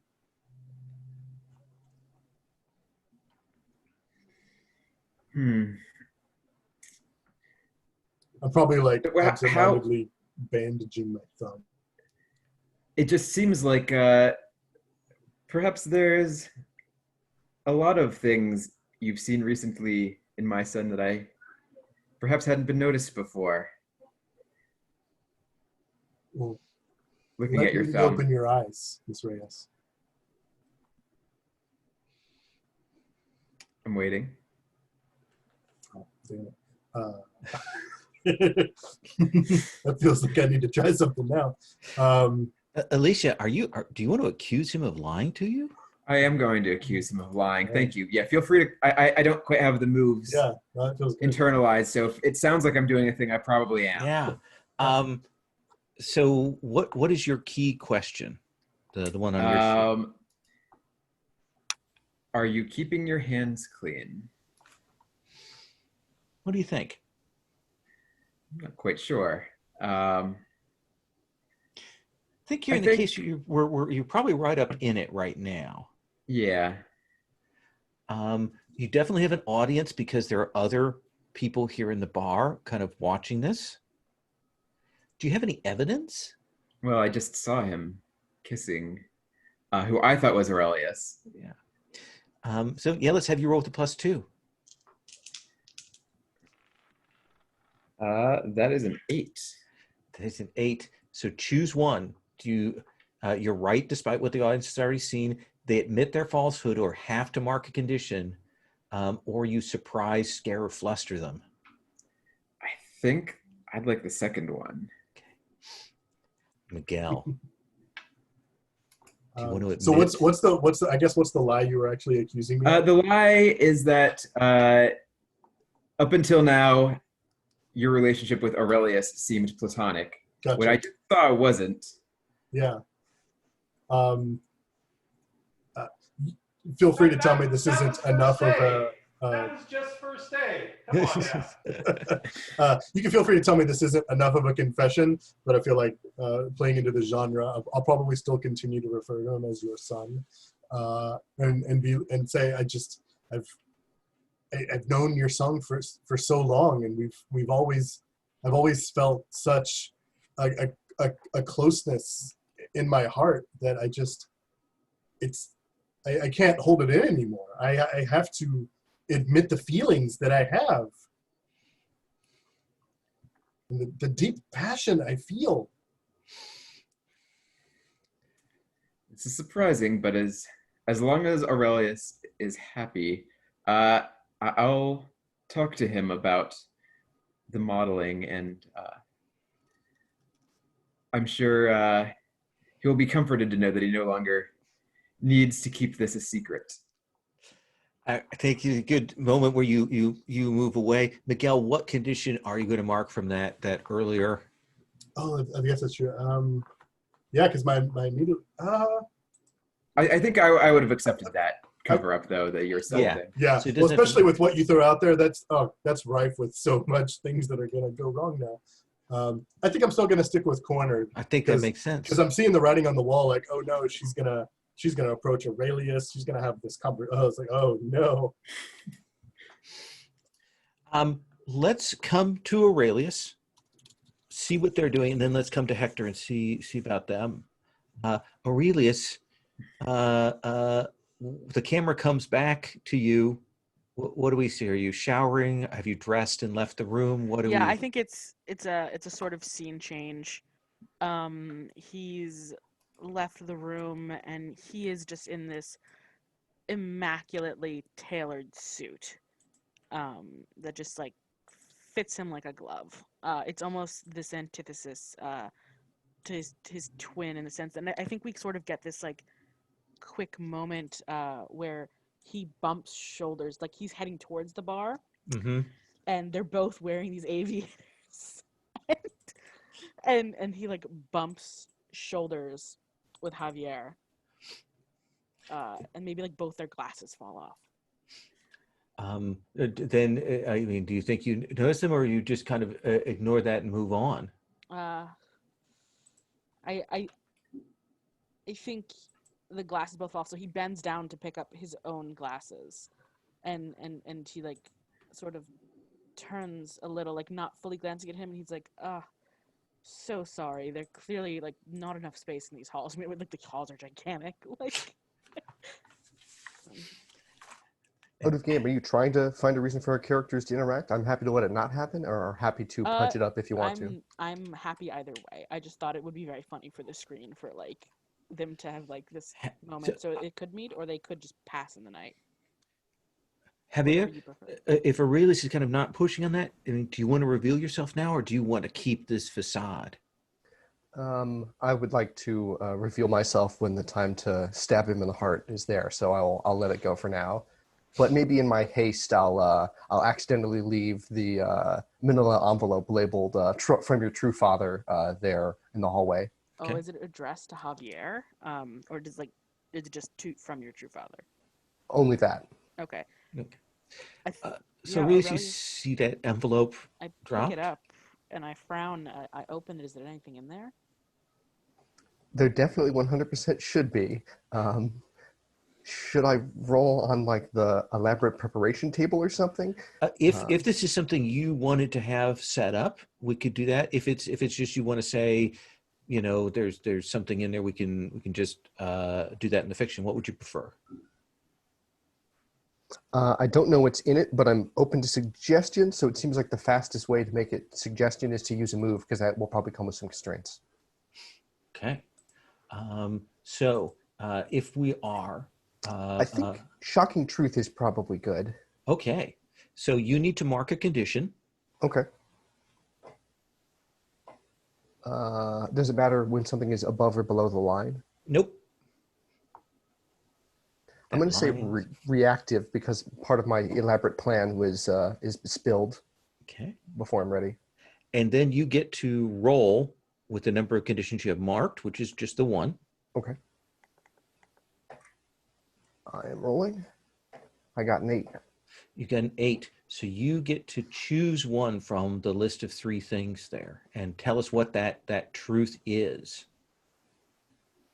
I think it's a copy of me and Aurelius's true birth certificates, proving that I was born 1 minute 30 seconds before him, and therefore I'm the oldest child entitled to all that was stolen from me. You open this envelope. You Aurelius, you're first like, this looks like my birth certificate. Yeah. And then, you know, we see you shift, and there's an almost identical birth certificate.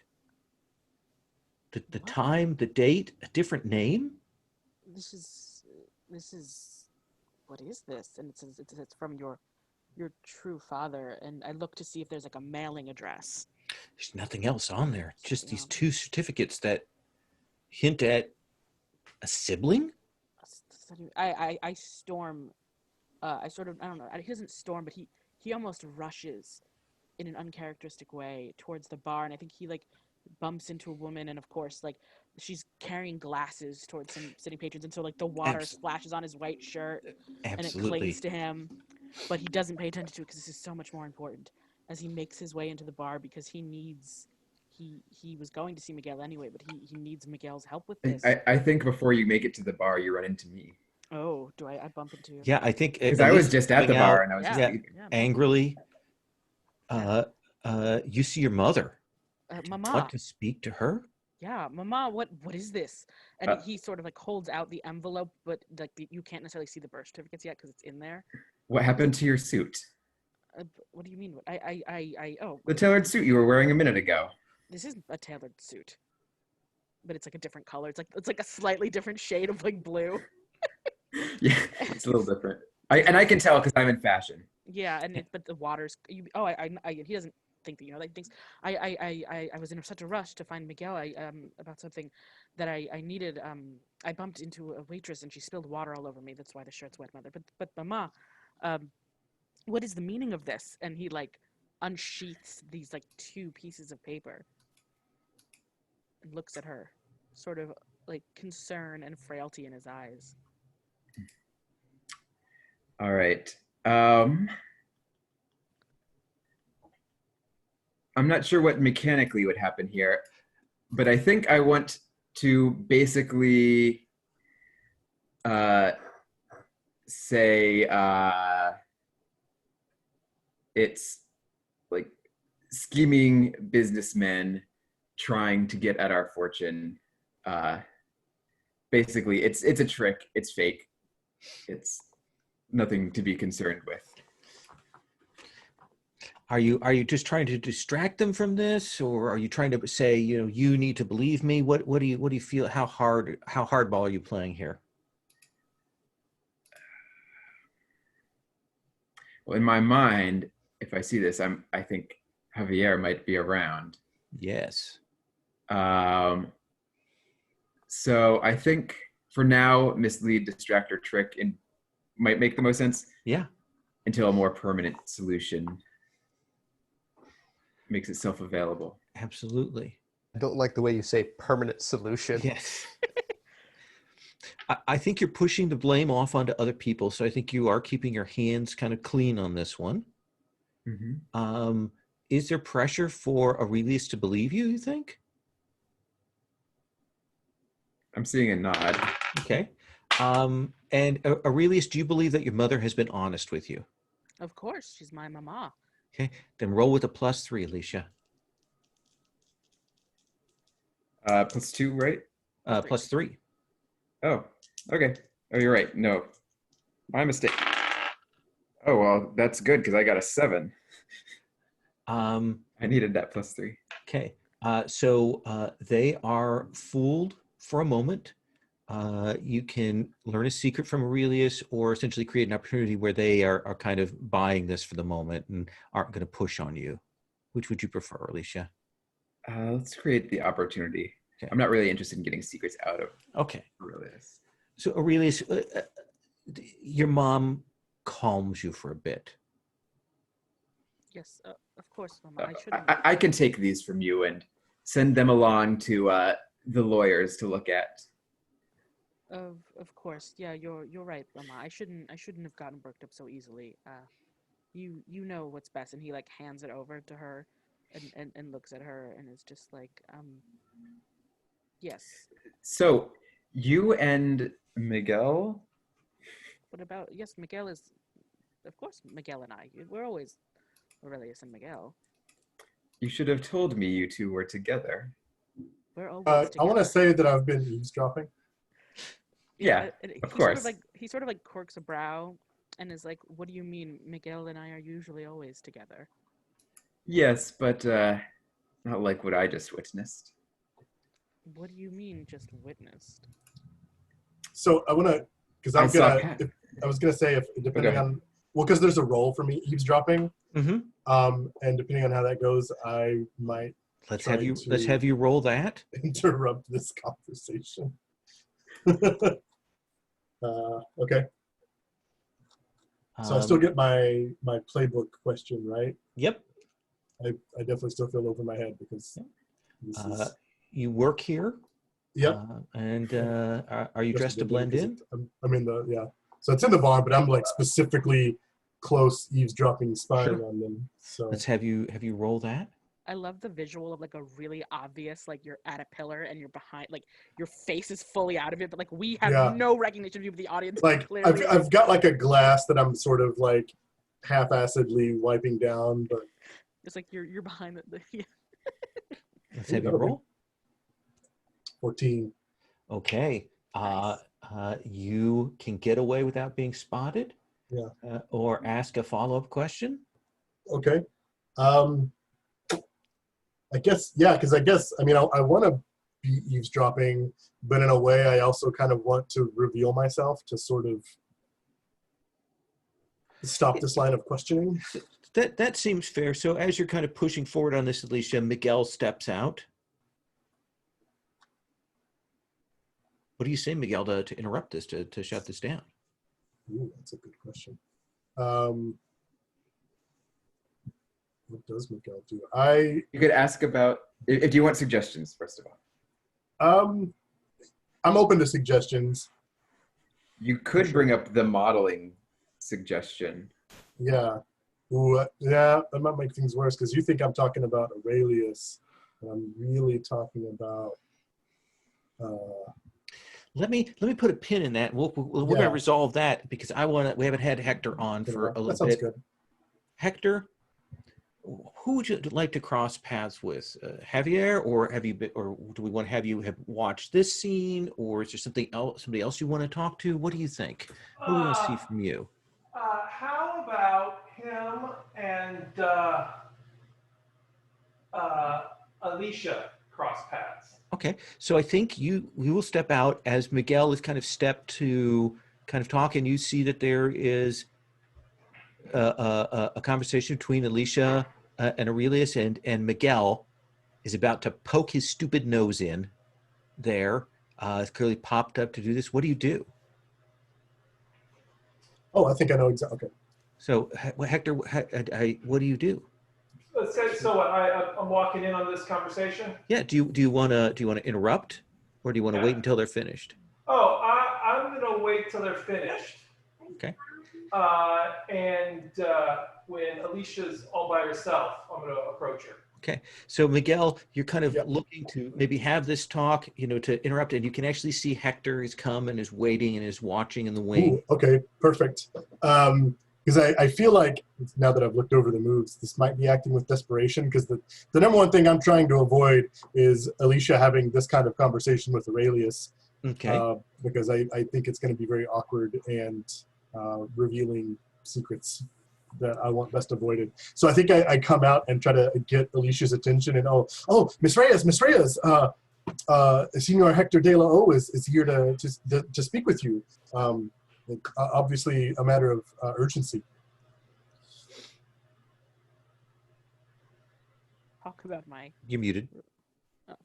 Mama, we can talk about me and Miguel our relationship another time if you have business to attend to.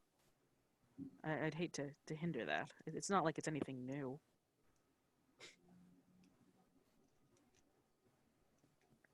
Isn't it interesting? You should say these things to me. I don't like to be kept in the dark. And he sort of like tilts his head in that like lost puppy kind of way, like, and you see they focus on his eyes, which I think are a bit more hazel green compared to Javier's hazel brown. And he's like, whatever. I'm not sure what you mean, Mama. You've always known Miguel and I were close. I would never hide something from you. Mr. De La O, you were looking for Miss Reyes? Alicia, it seems like it's a busy time at the resort this weekend. It's always busy. I think Hector speaks and, or at least sort of leans a little like straighten, like pushes down the suit jacket because he's always like flirted with Hector, so like he can see the white, shirt that's covered in the water that's like pressing against the abs, that like the necklace Absolutely. is prominently displayed like through the clutching. Oh, Mr. Devo. Yeah, Aurelis, Miguel. Seems like, Miguel, do you have, are you on your lunch break or are you working right now? I'm always working. Okay, let's see that. Let's see some work get done. Yeah, Alicia, let's talk business. Make sure we both have fortuitous, events this weekend. Excuse me for a moment. I'll go off with Hector. Looks like I'm so sorry about your husband. I hope they find him. As do I. It's been very tough. Because I'd hate for those. It'd be horrible if those boys lost their father. Yes, yes, it would be very difficult for all of us. And he's like, yes, well, and I was going through some old things, and I found this, and I toss her a small little ring that one teenage lover might give to another one. And what's the flashback we see on screen to tell us about this then, Hector? What we see is we see a young Alicia and Hector they're like super young, like we'll say 13, 14. Okay. And so they're at like a carnival, and they're and Hector's obviously awkward around her. Let's say she's beautiful and he's this awkward kid, and they're friends, and he gives her he offers up the ring to her, and she looks all like embarrassed, and you see them talking, you don't hear it, but then when you cut back to him, he's just sitting there all by himself holding the ring. And so what is it that you want to have as are you trying to get Alicia to react? Are you trying to express your love? What's your goal with presenting this ring from the past? Yeah. Well, what he's he's reminding her of their connection, that he's trying to soften her a bit. So I think, because he knows Javier's in town around her and stuff, and so it feels to me like you're trying to shake her. Like, this is not necessarily violence, but you're trying to strike out at her to kind of undercut her persona. Does that seem right? Yeah. We'll say that. Yeah. Okay. So are you taking control of the situation? Yeah.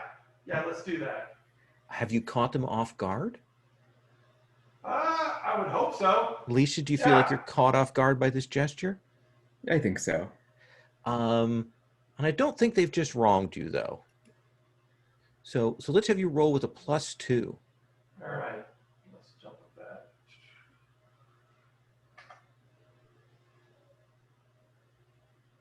Roll. There we go. Oh, wow. 2 9s. So yeah, 9. So a 9. So on a 9, you both have to mark a condition. Alicia, what does this do to you? What condition do you mark? I think introspective would make the most sense. And Hector, what do you mark? He's going to be raging. Okay. Alicia, how do you respond? Yeah. First, I will. I'll take the ring. I'll name the specific make, model, jeweler, all of the technical details. It is my business, after all, to know those sorts of things. And then I'll say, we did have some good times, didn't we? Yes, yes, we did. And I think some people are coming back. And you might want to be ready for that.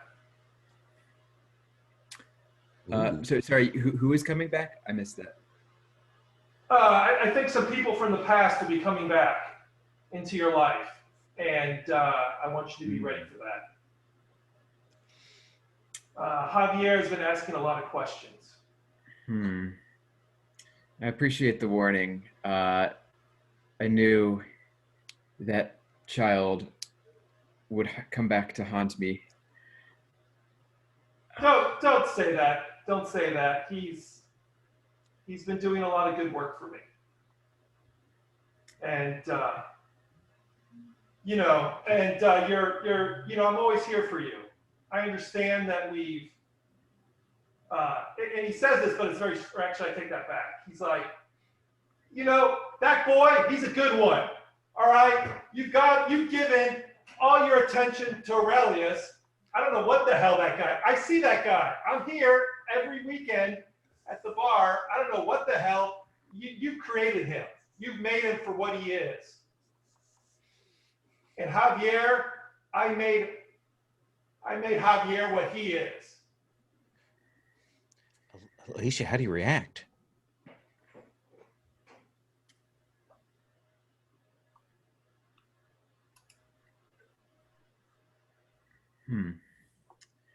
I think Aurelius will surprise you.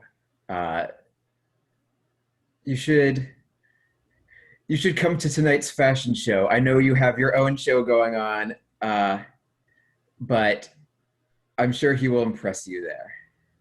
All right. I have a proposal. We can definitely, but we'll see where this goes. Aurelius, that guy's flirting with his own father.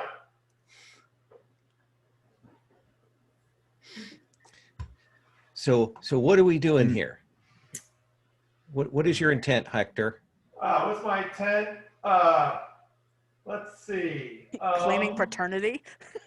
Yeah, let me see. Is that not a big shocking truth? Is it shocking truth? Is there a shocking truth? There is a reveal shocking truth you can do. Yeah, I think that's what I did. Yeah. It's on the other moves sheet. Yeah. So in that case, Hector, mark a condition first. And we'll say righteous. Okay. Clearly. And then let's have you roll with a +2 because you've got 2 conditions marked. All right. Always with the +2. 8. An 8. So you choose one. You have unequivocal evidence this is true. The shocking truth gives you rightful claim to something they value, or you introduce a shocking new character who has your back. Okay. Let me see.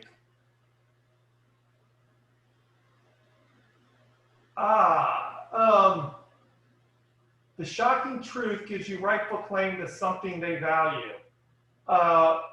What this is my proposal is, I've been grooming Hector, not Javier, to be my, and if that's true, then I have influence over her company.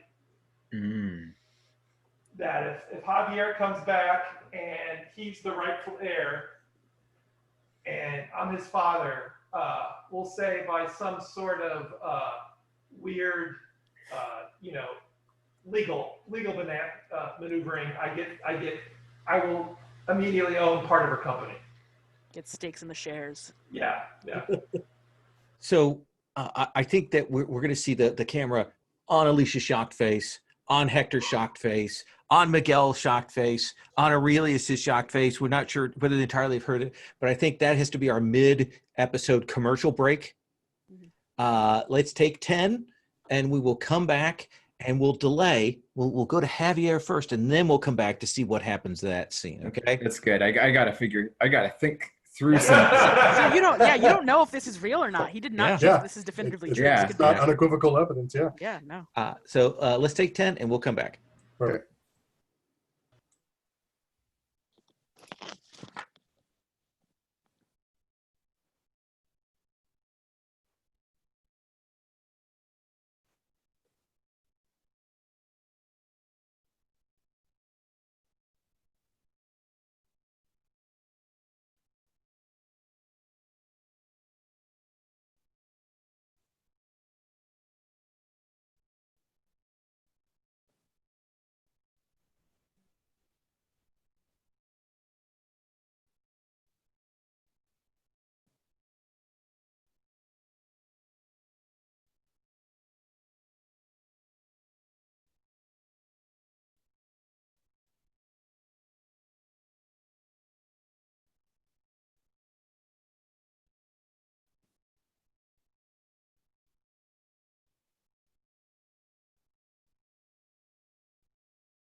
I also got to think about what I'm going to do off scheming by myself.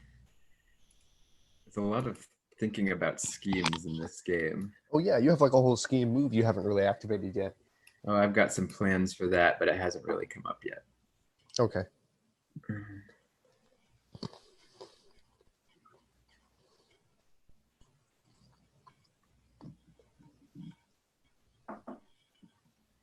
Mm.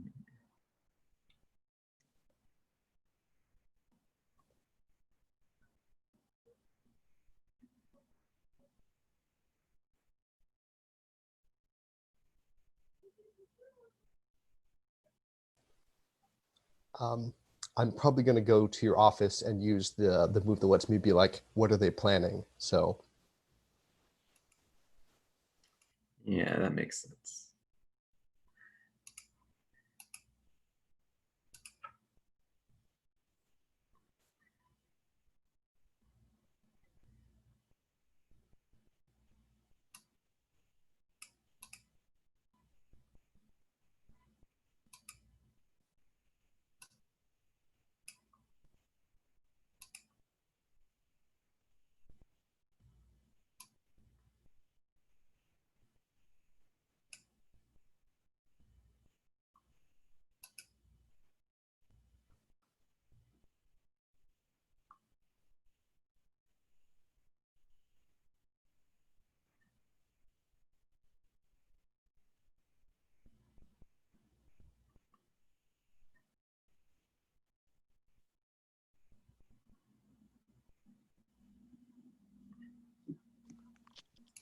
I'm pretty sure there's no legal basis for paternity granting you control of a company. I don't want to hear your facts. Don't. Oh, look who's a lawyer. Well, yeah, that's only in the real world, though. Who's a lawyer? Me for pointing out that I'm pretty sure paternity doesn't actually give you legal Oh, control yes. over a company. Yes, no. Over control, that company the kid doesn't even control. Like, yeah. This game needed popcorn. That's so good. That's right. Ooh, that looks yummy. It's making me invisible, but it looks yummy. That's fine. It's a delicious invisibility cloak. Javier, you Not said like you that. played before? Did someone play before? Played before. I have not played this game before, though I did read it. Oh, was it Hector maybe? Zoom has changed everybody's position, and this is very confusing. Mhm. Oh, yeah. Thanks, Zoom. Yeah, it does that thing where if when you turn the video off, it bumps you to the bottom of the queue. So Time to activate Night's background for the big Yes. finale. So Javier, Hmm. you passed by your brother in this, and what is it you want? Where are you going? What are you doing? I think I am, in fact, heading to my mother's office to creep around in her personal belongings. Oh, okay. So you'll make your way in there. Do you think this is a thing we can just go with, or do you think that there's a little bit of a risk here?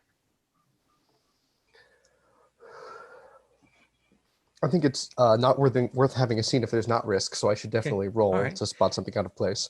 Yeah. But before I do, what kind Yeah. of outrageous office do you have, Mama? Oh, good question.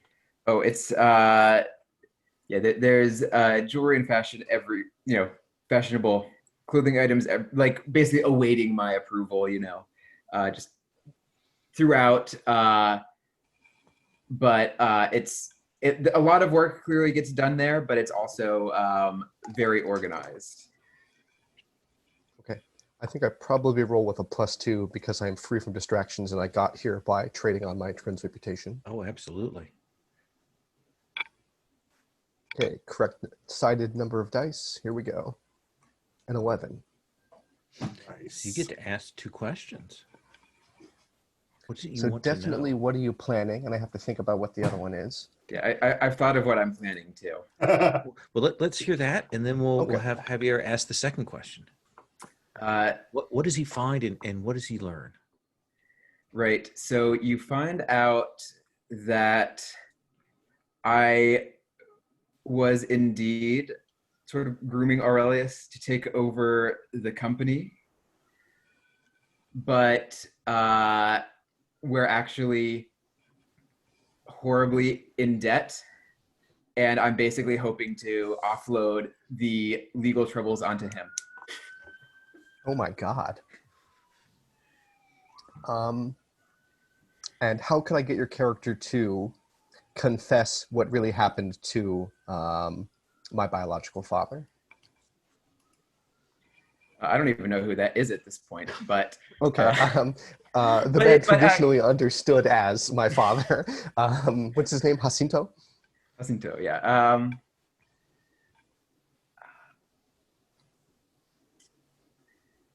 I think in this case, I actually don't know what happened to him. I may have potentially taken advantage of the situation in some ways, but I don't think I actually was responsible for his disappearance. Okay. Does that seem like a reasonable answer to that second kind of question? Is that kind of modified it there? You happy with that, Javier? I think that's fine, because it sounds like there's not a super dramatic story behind it. So rather than have tension about it, I just know that there's not a dramatic story there. Yeah. So I can have to look elsewhere. Maybe shocked that you assumed that your mother was involved in this, and yet maybe not. I came here to tear her down because of it, but that maybe is not the case, and she's maybe in a sadder position than I thought. So how do you two part? To be very clear, she has totally taken advantage of the situation. She just didn't necessarily orchestrate this particular. What does that look like? You finally taking over the business? Yeah, from taking Dad? over the business and rearranging the finances and so on. I still think there's a moment of guilt where I'm like, am I the bad son that I came here to hate my own mother who is innocent, at least of this? Yeah. Where do you head out from here? Before we kind of move to the next scene, where would Javier head to next? Oh God, I had not even thought that far in advance. Maybe backstage to begin the ruse of getting my modeling career together. Excellent. Then let's come to put upon Miguel, who has been buffeted by the winds of fate repeatedly through this. Miguel, you have a moment to catch your breath. Yeah. Everyone saying things, telling you all what now what do you do? Especially after you heard this whole screaming thing at Aurelius and yeah. What? I actually think that I seek out Javier. So kind of depart, move yourself away from Aurelius. Yeah, Aurelius who's like shocked and wide-eyed, and tears are like pooling at all this confusion about what's going on in his life. Your best friend as you leave him brokenly. Yeah. Yeah, this seems like a great way for me to avoid uncomfortable questions. So Javier, where will Miguel find you? I'm having body makeup pressed onto my perfect abs as someone else affixes like dark feathered demonic angel wings to my backstage. Nice. Miguel, you come back there. That all the hubbub and shouting and things going back and forth, but you come through it, and probably you first see the wings. Yeah, and then like the makeup artist, there's like that moment where they part. Yeah, and like I get the full view of Javier. Glistening, shining, beautiful Javier.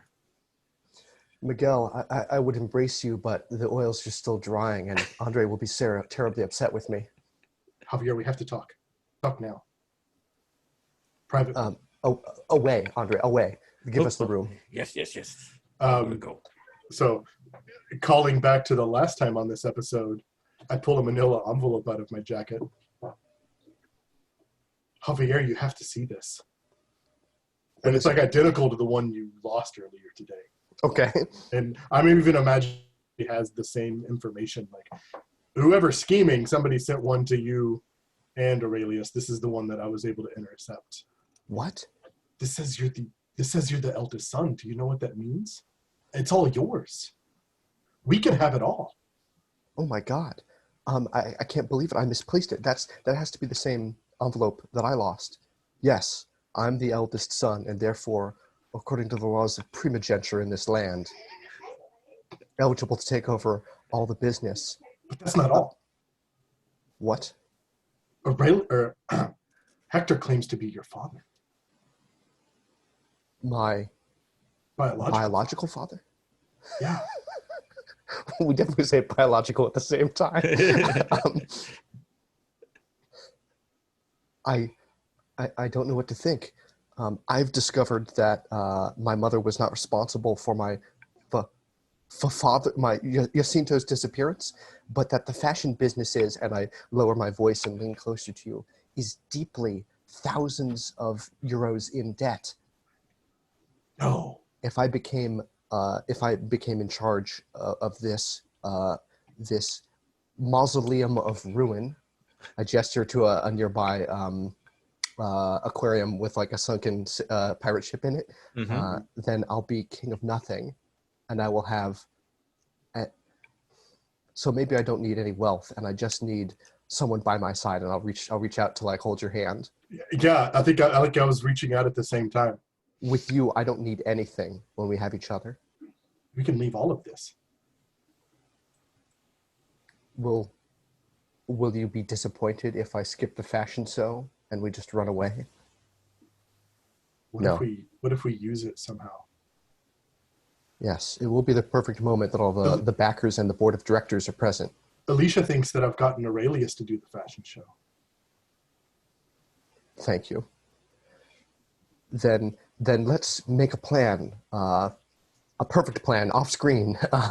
Perfect. And I think we've heard Aurelius's name there, so I think we have to cut to Aurelius. Aurelius, where do we find you? So we heard, just to clarify this because I wasn't sure, we heard that whole argument between Alicia and Hector. Yes, and then you were stunned. You stepped away. You looked back. Miguel was gone.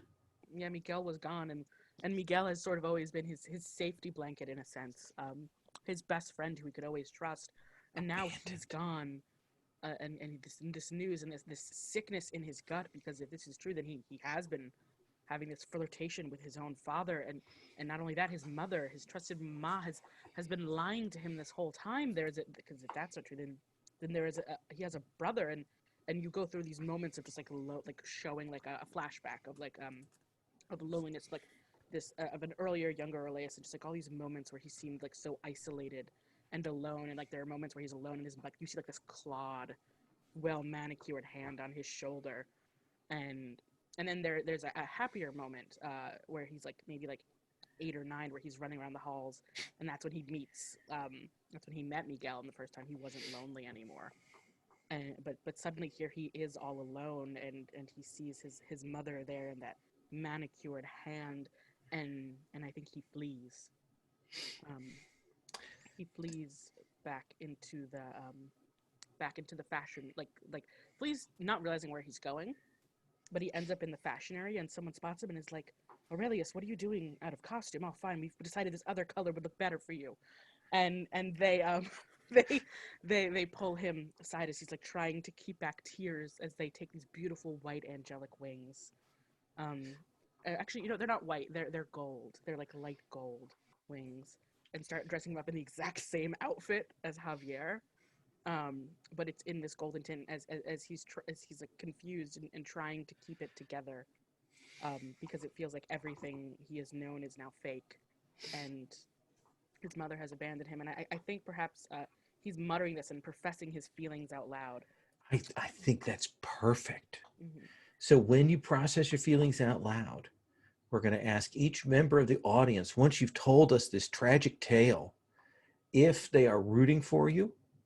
And if they are, they will give you a +1 on your roll, otherwise nothing. Javier, are you rooting for Aurelius in this moment? And Aurelius was talking about his lonely backstory and his world sliding away. Yes. Yeah, I think I'm rooting for Aurelius. And Miguel. Oh yeah, I feel terrible right now, so 100%. Okay. And Alicia. So am I answering as my character or as me? As you. Yeah, I'll root for him. Okay. And Hector. Yeah, I don't have a reason not to. So. Okay. Aurelius, please roll. There's almost no chance you could fail. Yeah.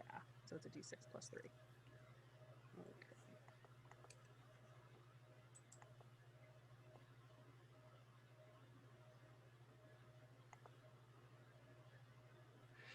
So that is a 9, it looks like. Yes.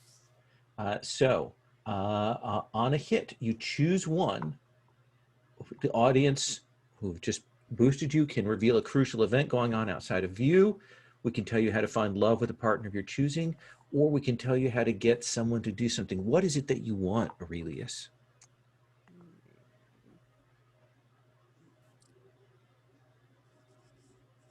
The audience tells you how you might find love with a partner of their choosing. So it's not my choosing; it's their choosing, or Yeah, they choose a partner that they think you'd Yeah. be best fit with. Okay, let's see how that disaster goes. Well, of eligible partners, I think Miguel's about the only one left. Yeah, I mean, my only thought is, I mean, if we're gonna play it up, you've got to replace the twin brother you don't know you have. Oh shit! Oh, so what do we think? How do we want to? If that's too difficult because of the situation, I can change questions. By the way, What do you think? who are you addressing? Miguel, could Aurelius convince you to come back and be in love and not with Javier? Yeah. Oh, that's tough. Well, they're identical twins, right? Yeah, But I can tell them apart. yeah. Ah, you can tell them apart. Gotcha. Okay. One Yeah. person. Usually, anyway. Usually. That's true. Can usually tell. Man, I'm not even sure. Well, I guess because motivation-wise, Miguel's been trying to play the get into this family to get some money angle, but now he's less certain of that because it sounds like you're just buried in debt. The plan is to use business magic by putting in Aurelius's name to make some of that debt disappear. So debt sacrifice to someone who you then cut loose? Not necessarily That's cut loose, Alicia's but plan. it's just there's legal things going on. We've established the laws in this wherever we are don't make a lot of sense. That's true. Yeah. I mean, honestly, I think it's as easy as money. Like if Miguel Wow. thinks, I think if Miguel thinks money and power, I think. So if Miguel thinks you're the route to that, I mean, that if there is actually going to be money and not just debt that you're shuffling around. so Aurelius technically doesn't have the debt. The debt, technically, if you now have these papers, goes to Javier, and Aurelius has a job outside of the family where he's done different things, and he happens to own this like collection of cars and other things. So he has these own things in his names, and So- if all technologies are put through, you realize, the machinations you could put forward. You could make Aurelius, who's so trusted and indebted to you, like. So Aurelius, I think you've had this realization. We've seen this montage of you realizing that you have more power, perhaps than you thought you did, and you have more access to money. If you can bring that to bear on Miguel, you may be able to change his heart. Mhm. How do you want to do that? I think. Does he see Miguel or? Well, yeah. I mean, do you want to find him, Yeah, I think he goes to find him. Miguel? Where will Aurelius find you? Kind of in that time between your meeting with Javier, where will Aurelius track you down? Yeah, I mean, honestly, I'm probably in the area, like maybe. Well, I guess because me and Javier were kind of in the middle of this conversation. So maybe Aurelius finds me kind of coming out of the fashion, like the back area of the of the fashion. It's going on. You kind of meet up. Aurelius, you still have the gold wings. And like the gold short shorts. And, like Yeah. And you get a chance to speak to Miguel alone. yeah, I see Miguel, and I was like, I thought that they must have escorted you away when the drama was going on. You wouldn't have left me there. And like he like reaches out and sort of clutches Miguel's hand, and he's like, "You're the only one who, after my mother's fabrications, these things, these lies, I have a brother out there that I didn't even know about.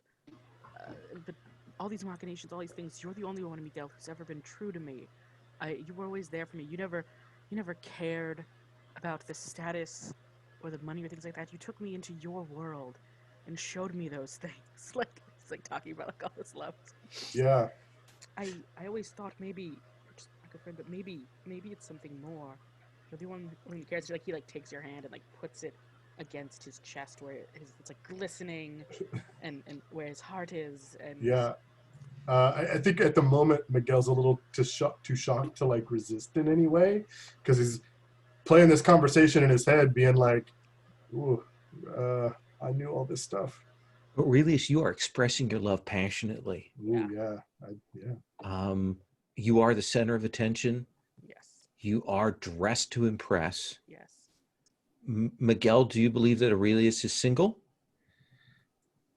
I think that's very fluid with Aurelius. I don't think he believes. Okay. He's never believed in he ties doesn't really before. believe in being single. So Aurelius, roll with a +2. Okay, +2. All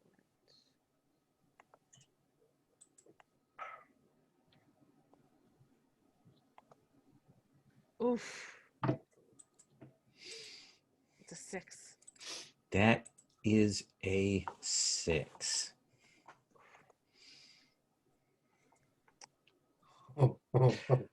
I think, Aurelius, you go to talk to Miguel and kind of step forward. You're going to give this confession.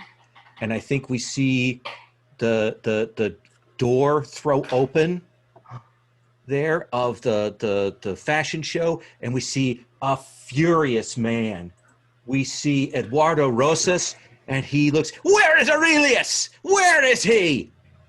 And he pushes through, and he looks at you, Aurelius, and he raises the gun to shoot you for having dragged his wife into one of your trysts. All right, it's the wife.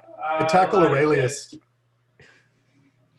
I'm going to tackle Aurelius. Okay. Tackle him on. So we're going to have, in that case, Miguel, you are going to have to face certain death.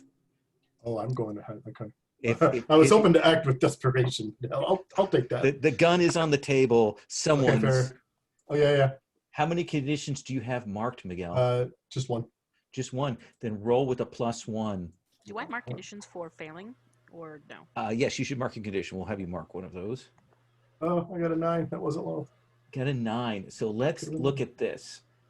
Choose one from the list. Okay. So on a miss, your death was less certain. On a 7 to 9, you choose one from the list. So what happens there? You get to pick, Miguel. Yeah. And of course, it goes into slow motion as Right. Aurelius, you turn, and you're an angel there with the wings. Yeah. And Oh, that's perfect, because in that case, it's actually Aurelius who saves me as like my angel, whatever the word I'm looking for is. Yeah. So I think there's that moment where I'm like, I'm gonna try to protect Aurelius. Aurelius is just a little bit quicker. Yeah, I see the only person who I feel I've ever maybe been close to and hasn't lied to me. Little does he know, as he like turns it, and so like the bullet glazes across and like strikes black across some of these feathers. Yeah, some of the feathers kind of flutter off and flutter and off and like flutter to the ground. Yeah. And there's screaming back there. We'll probably see security come running up. We see the two of you, kind of sprawled out as Roses is being dragged away. I think we have to cut from there. to Hector, because you're in a different mode. Where are you when this goes down? All right, Hector will say is let's do something with Javier. Okay. So are we going to resolve the last scene where you? Oh yeah. I feel like that wasn't totally resolved when you just said you claimed to be the father. Oh okay, yeah, let's do that. Let's finish that. I apologize. We kind of rolled forward. So we kind of cut back to that conversation. We're a little bit later in the evening. Both of you have kind of the time pressures of your events going on. Yeah, so I think the truth of the matter is the legal, with what's going on, given that a lot of the company is in Aurelius's name at the moment, the fact that you are if you were in fact the father and you had proof, you could totally claim the company. It's struggling, but there's probably some value in it still. But Alicia's response is that you have no proof that you are in fact the father of anyone, and even if you were, that would not, and this is a lie, even if you were, that would not give you any claim to any part of my company. What we had good times in the past, but let's just leave them at that. Good times and in the past. You're fooling yourself, Alicia. You turned your back on Javier for too long. He's a good boy, and he'll want answers. And honestly, Jacinto, he wasn't as clean as you all claim he is. I think it might be time. I think you need to pull your head out of the sand. La Doña. I don't need to stand here and take this. If this is how you behave, then you can take your show and get out of my hotel.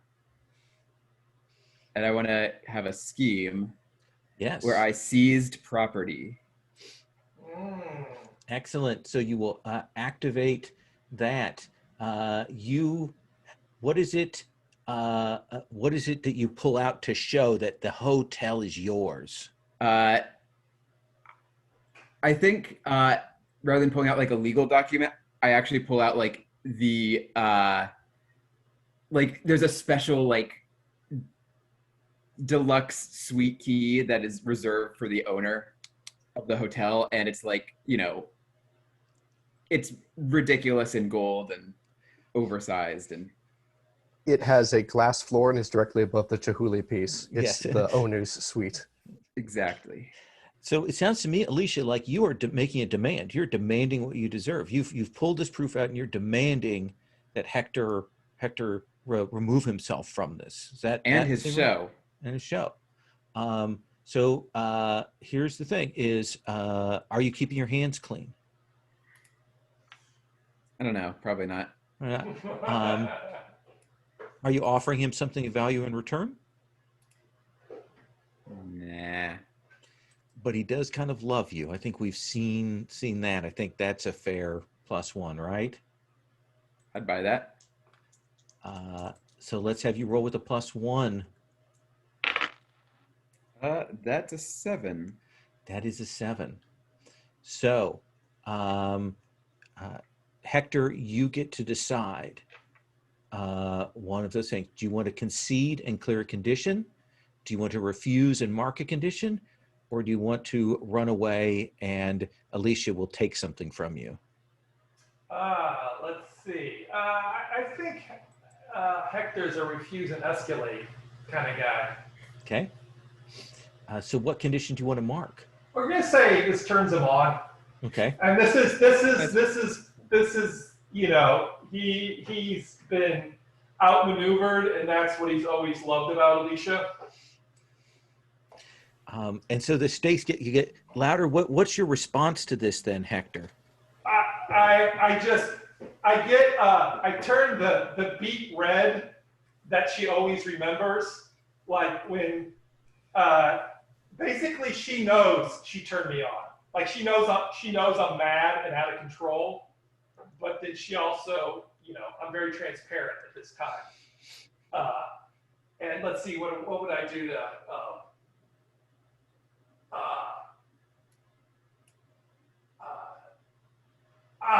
this is just like when you married Jacinto, and look how that worked out for you.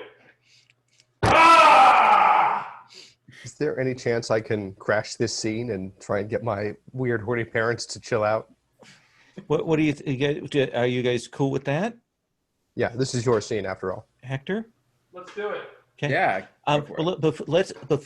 Let's actually, Hector, before we bring Javier in, because I think we will, but are you lashing out at Alicia with your words? Because that seemed like a pretty harsh thing you said there. Yes, definitely. Okay. Then let's do the strikeout, and then we'll bring Javier into the scene. Or would it be his dangerous passion move? Ooh, that's true. And I kind of want to see what Alicia does in response to this before we bring Javier in. Yeah. Yeah, let's do this. Let's do dangerous passion. Okay. I think what it is we'll say that there have been flashbacks all throughout of their history together. Mm-hmm. And we'll say that they're and that ring keeps passing between them. Mm-hmm. And it basically they have a night of passion, and then she is Jacinto shows interest into her, and she dumps Hector because he's nothing special as far as status. So yeah. So do you think you've caught them off guard? I don't think so. But they have just wronged you. Yeah. And are you taking control of the situation? Let me see. I'm trying to. Let me see. Yeah. Trying to take control of the situation. So yeah, she says I have this, and I'm like, yeah, I'm trying to put all my cards on my table. Like, you know what I mean? Like, I love you. I care for you. Why do you keep doing this? Like, God damn, I like it. Then let's have you roll with a +2 then. All right. So, strikeout, I also get +1 for raging. Yeah, I think that carries over for the angrily. So, yeah. Okay. So is that a +3? +3. Oh, it actually most +2 from those questions. Oh, okay. Or no, but it's... But with the bonus, yeah, it makes sense that it's +3 because it's the modifier on top of that. Gotcha. So let's do that. All right. Bam! It's a 12. So on a hit, the target gives themselves to you or reveals a secret they probably shouldn't. And then, Alicia, you have to say whether you love them or not, and if not, who do you love? I'm picturing like the SNL skit of the Kelly Conway and her husband. Do you know what I mean? Like just yeah. Yeah. So Alicia's gonna go. Oh, Hector, it's been so long since I've had this passion in my life. I've never forgotten my love for you. And so answer the question, yes, she loves you. All right. Do you give yourself to them, or do you still hold yourself back? Yeah, that one. Oh, yeah. Up to the owner's suite it is. Well, yeah, we're like... I've already got the key. We're passionately embracing when, if Javier wants to walk in on this, Javier, I think or just see it from afar. I don't know. Javier, you've heard this shouting. You see this. Do you interrupt? What's your reaction to this? Oh man, I think Javier is like super shocked because someone said that they were fighting, um, and so he came out to try and break it up. But I don't know. I think I'm just disgusted by both of them and choose to keep my distance. Okay. In that case, we see Hector and Alicia heading off, and Javier, you will hear a gunshot, and you'll hear screaming. They're too lost in their embrace to hear that, but you will hear that, and it sounds like something has gone wrong at the fashion show. Miguel! Yeah, What do you I do, will Javier? wheel around and run off that way. Then I think we will see you come busting into the back. They're trying to get the gun away from this, and you will see Miguel and your twin brother laid out on the floor, and there's blood. I think I am a man of passion and the streets. If the security has not already sufficiently subdued this spurned lover, I will like karate kick the gun out of his hand. And it goes flying. Ugh! And he's like stunned. Who are you? Wait, Aurelius? And everyone is looking shocked. There's two of them. Aurelius looks up and he meets your eyes with his own. He's like, brother? I cannot help but also say, brother, and make eye contact with you. And as he like looks up and it's like this shock and it's almost this excitement and glee on his face as he sees you, which maybe is not what you expected. I think my gaze will harden, and to the security guards, I say, "Take this one to the Hotel Brig and call the ambulance for someone for Miguel, and I will come over." We'll call the detectives, and they haul him away, they've called for the doctor. Miguel, it's the first time you've ever seen the two brothers together, and they're both dressed very similarly. Yeah. These angel wings. I've got a lot of emotions and feelings right now. Yeah. Not all of them proper. So where were you in fact wounded, Aurelius? Let's see, where was I wounded? And it's purely a graze, but we've strategically, put a little bit of blood there. Yeah, it's like it's just right over the heart. Yeah, I'll come and kneel down next to you and like press my hand to your chest. And I think like he almost like reaches out and does the same to you. Covering each other's hearts. And, covering each other's hearts, and he like leans his forehead like to touch your forehead. Mm-hmm. He's like, brother, I had no idea. I would have found you if I had known. I felt so lonely before so many things. I must have been looking for the other part of me. I remember the day that they pulled us apart. Father, I mean, Jacinto said it was not proper and I would live with Hector and serve him. It wasn't until many years later that I learned that I was the firstborn. And I'll sort of pull my forehead away from you, and like my neck is stiff and my chin is high as I look down at you, and entitled to everything you own. But that was a lie too, of mother's. Wait, there are more lies from Mama, but she's always been there for me, and she's always taken care of me. She said she was always looking out for what was best for me. That I was her baby bird. She was. Bird. She's so fast to discard Jacinto and only take up Hector, a man I thought was my true father, but I don't know what to think anymore. Like, yeah, you say that for like a moment, there's like a flash of green over his face, like, oh, that's gross. Remembering, and he's like, I don't know, and I don't care for the family fortune. I have my own means of things I've done myself.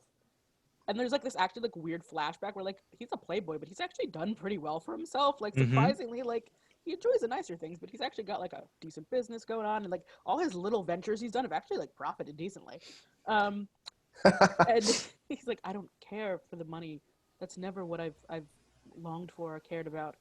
I've only wanted to truly feel as if I belonged or had something, and now I have a brother, and there's this dun dun music, and I have Miguel. the man who's always been by my side, who I should have realized sooner was more than just a friend.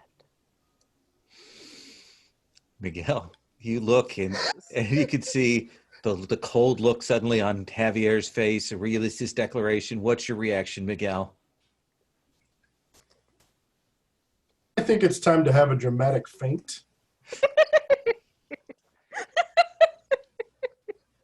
I honestly swear to God, I think that we have to end the episode here. I think with Alicia and Hector heading up, with this confrontation, this revelation, I think we have to end it here. But we get to do the next. I need you to tell me. You don't have to give me any logic to it, but I think we need to get a next time on scene that kind of is almost the epilogue for you. So I want to save Alicia for last. So to kind of capstone this, but Hector, what do you think we see as the next time on La Rosa? Yeah. What I'm thinking is, Hector and Javier actually have a scheme. So there was a scheme to something to do with Jacinto, right? Did they both collude to get Jacinto out of the picture? So what is it we see on screen? What do we see? Do we see you pushing a car off a cliff, or what do we see? What we see is me talking to Javier, like kind of put my hand on his shoulder, like you become a man, and giving him a gun, and then maybe like outside a restaurant, and we see Jacinto get into a car, and then Javier follows on his motorcycle. All right. And that's the next time on, we can tell it's a flashback because it's done with a little sepia tone to show us that it's in the past. Aurelius, what is the next time on we see for you?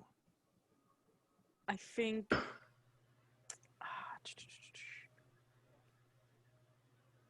you see this like sort of moment where Alice is like standing next to this bed where they've taken the fainted Miguel, and he's like holding his hand, and he's like, Miguel, who do you love? And it's just like looking at him, and like outside, like maybe we see like this like shadow of that unknown figure from the first scene, this seedy possible friend that Aurelius had made, like staring like at the door, like clearly dressed in a stolen uniform, like. Interesting. Maybe they broke out of somewhere. They've come here. Maybe they don't know if you're Aurelius or Javier. We don't know. Miguel, what's the scene we see on the preview on the next time on for you? Yeah, because like you said, I don't have to worry about logic here. So no, I've had this idea for most of tonight's session. So we see Miguel in like a back room at the resort, on like a wired landline telephone, and he's like, yes, it's exactly as you said it would happen. And as he goes to hang up the phone, the camera zooms into like the caller ID, and it just says Jacinto. Nice. And Javier, what is the next time on we see for you?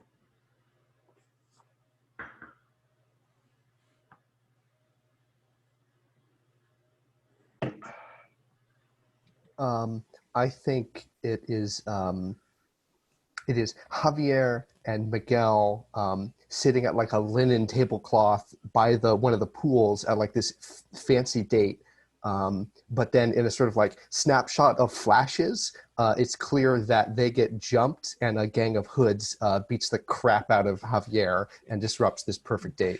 Absolutely. And like thrown into the pool at the end, that kind of thing. Floating face down, Yes, etc. absolutely. Oh yeah. And Alicia, LaDonna, the one who's pulled all the puppet strings, has done so much. What do we see on the next time on for you?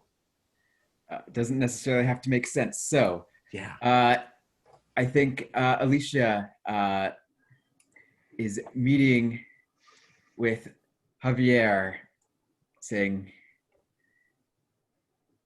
"Perhaps I chose the wrong son.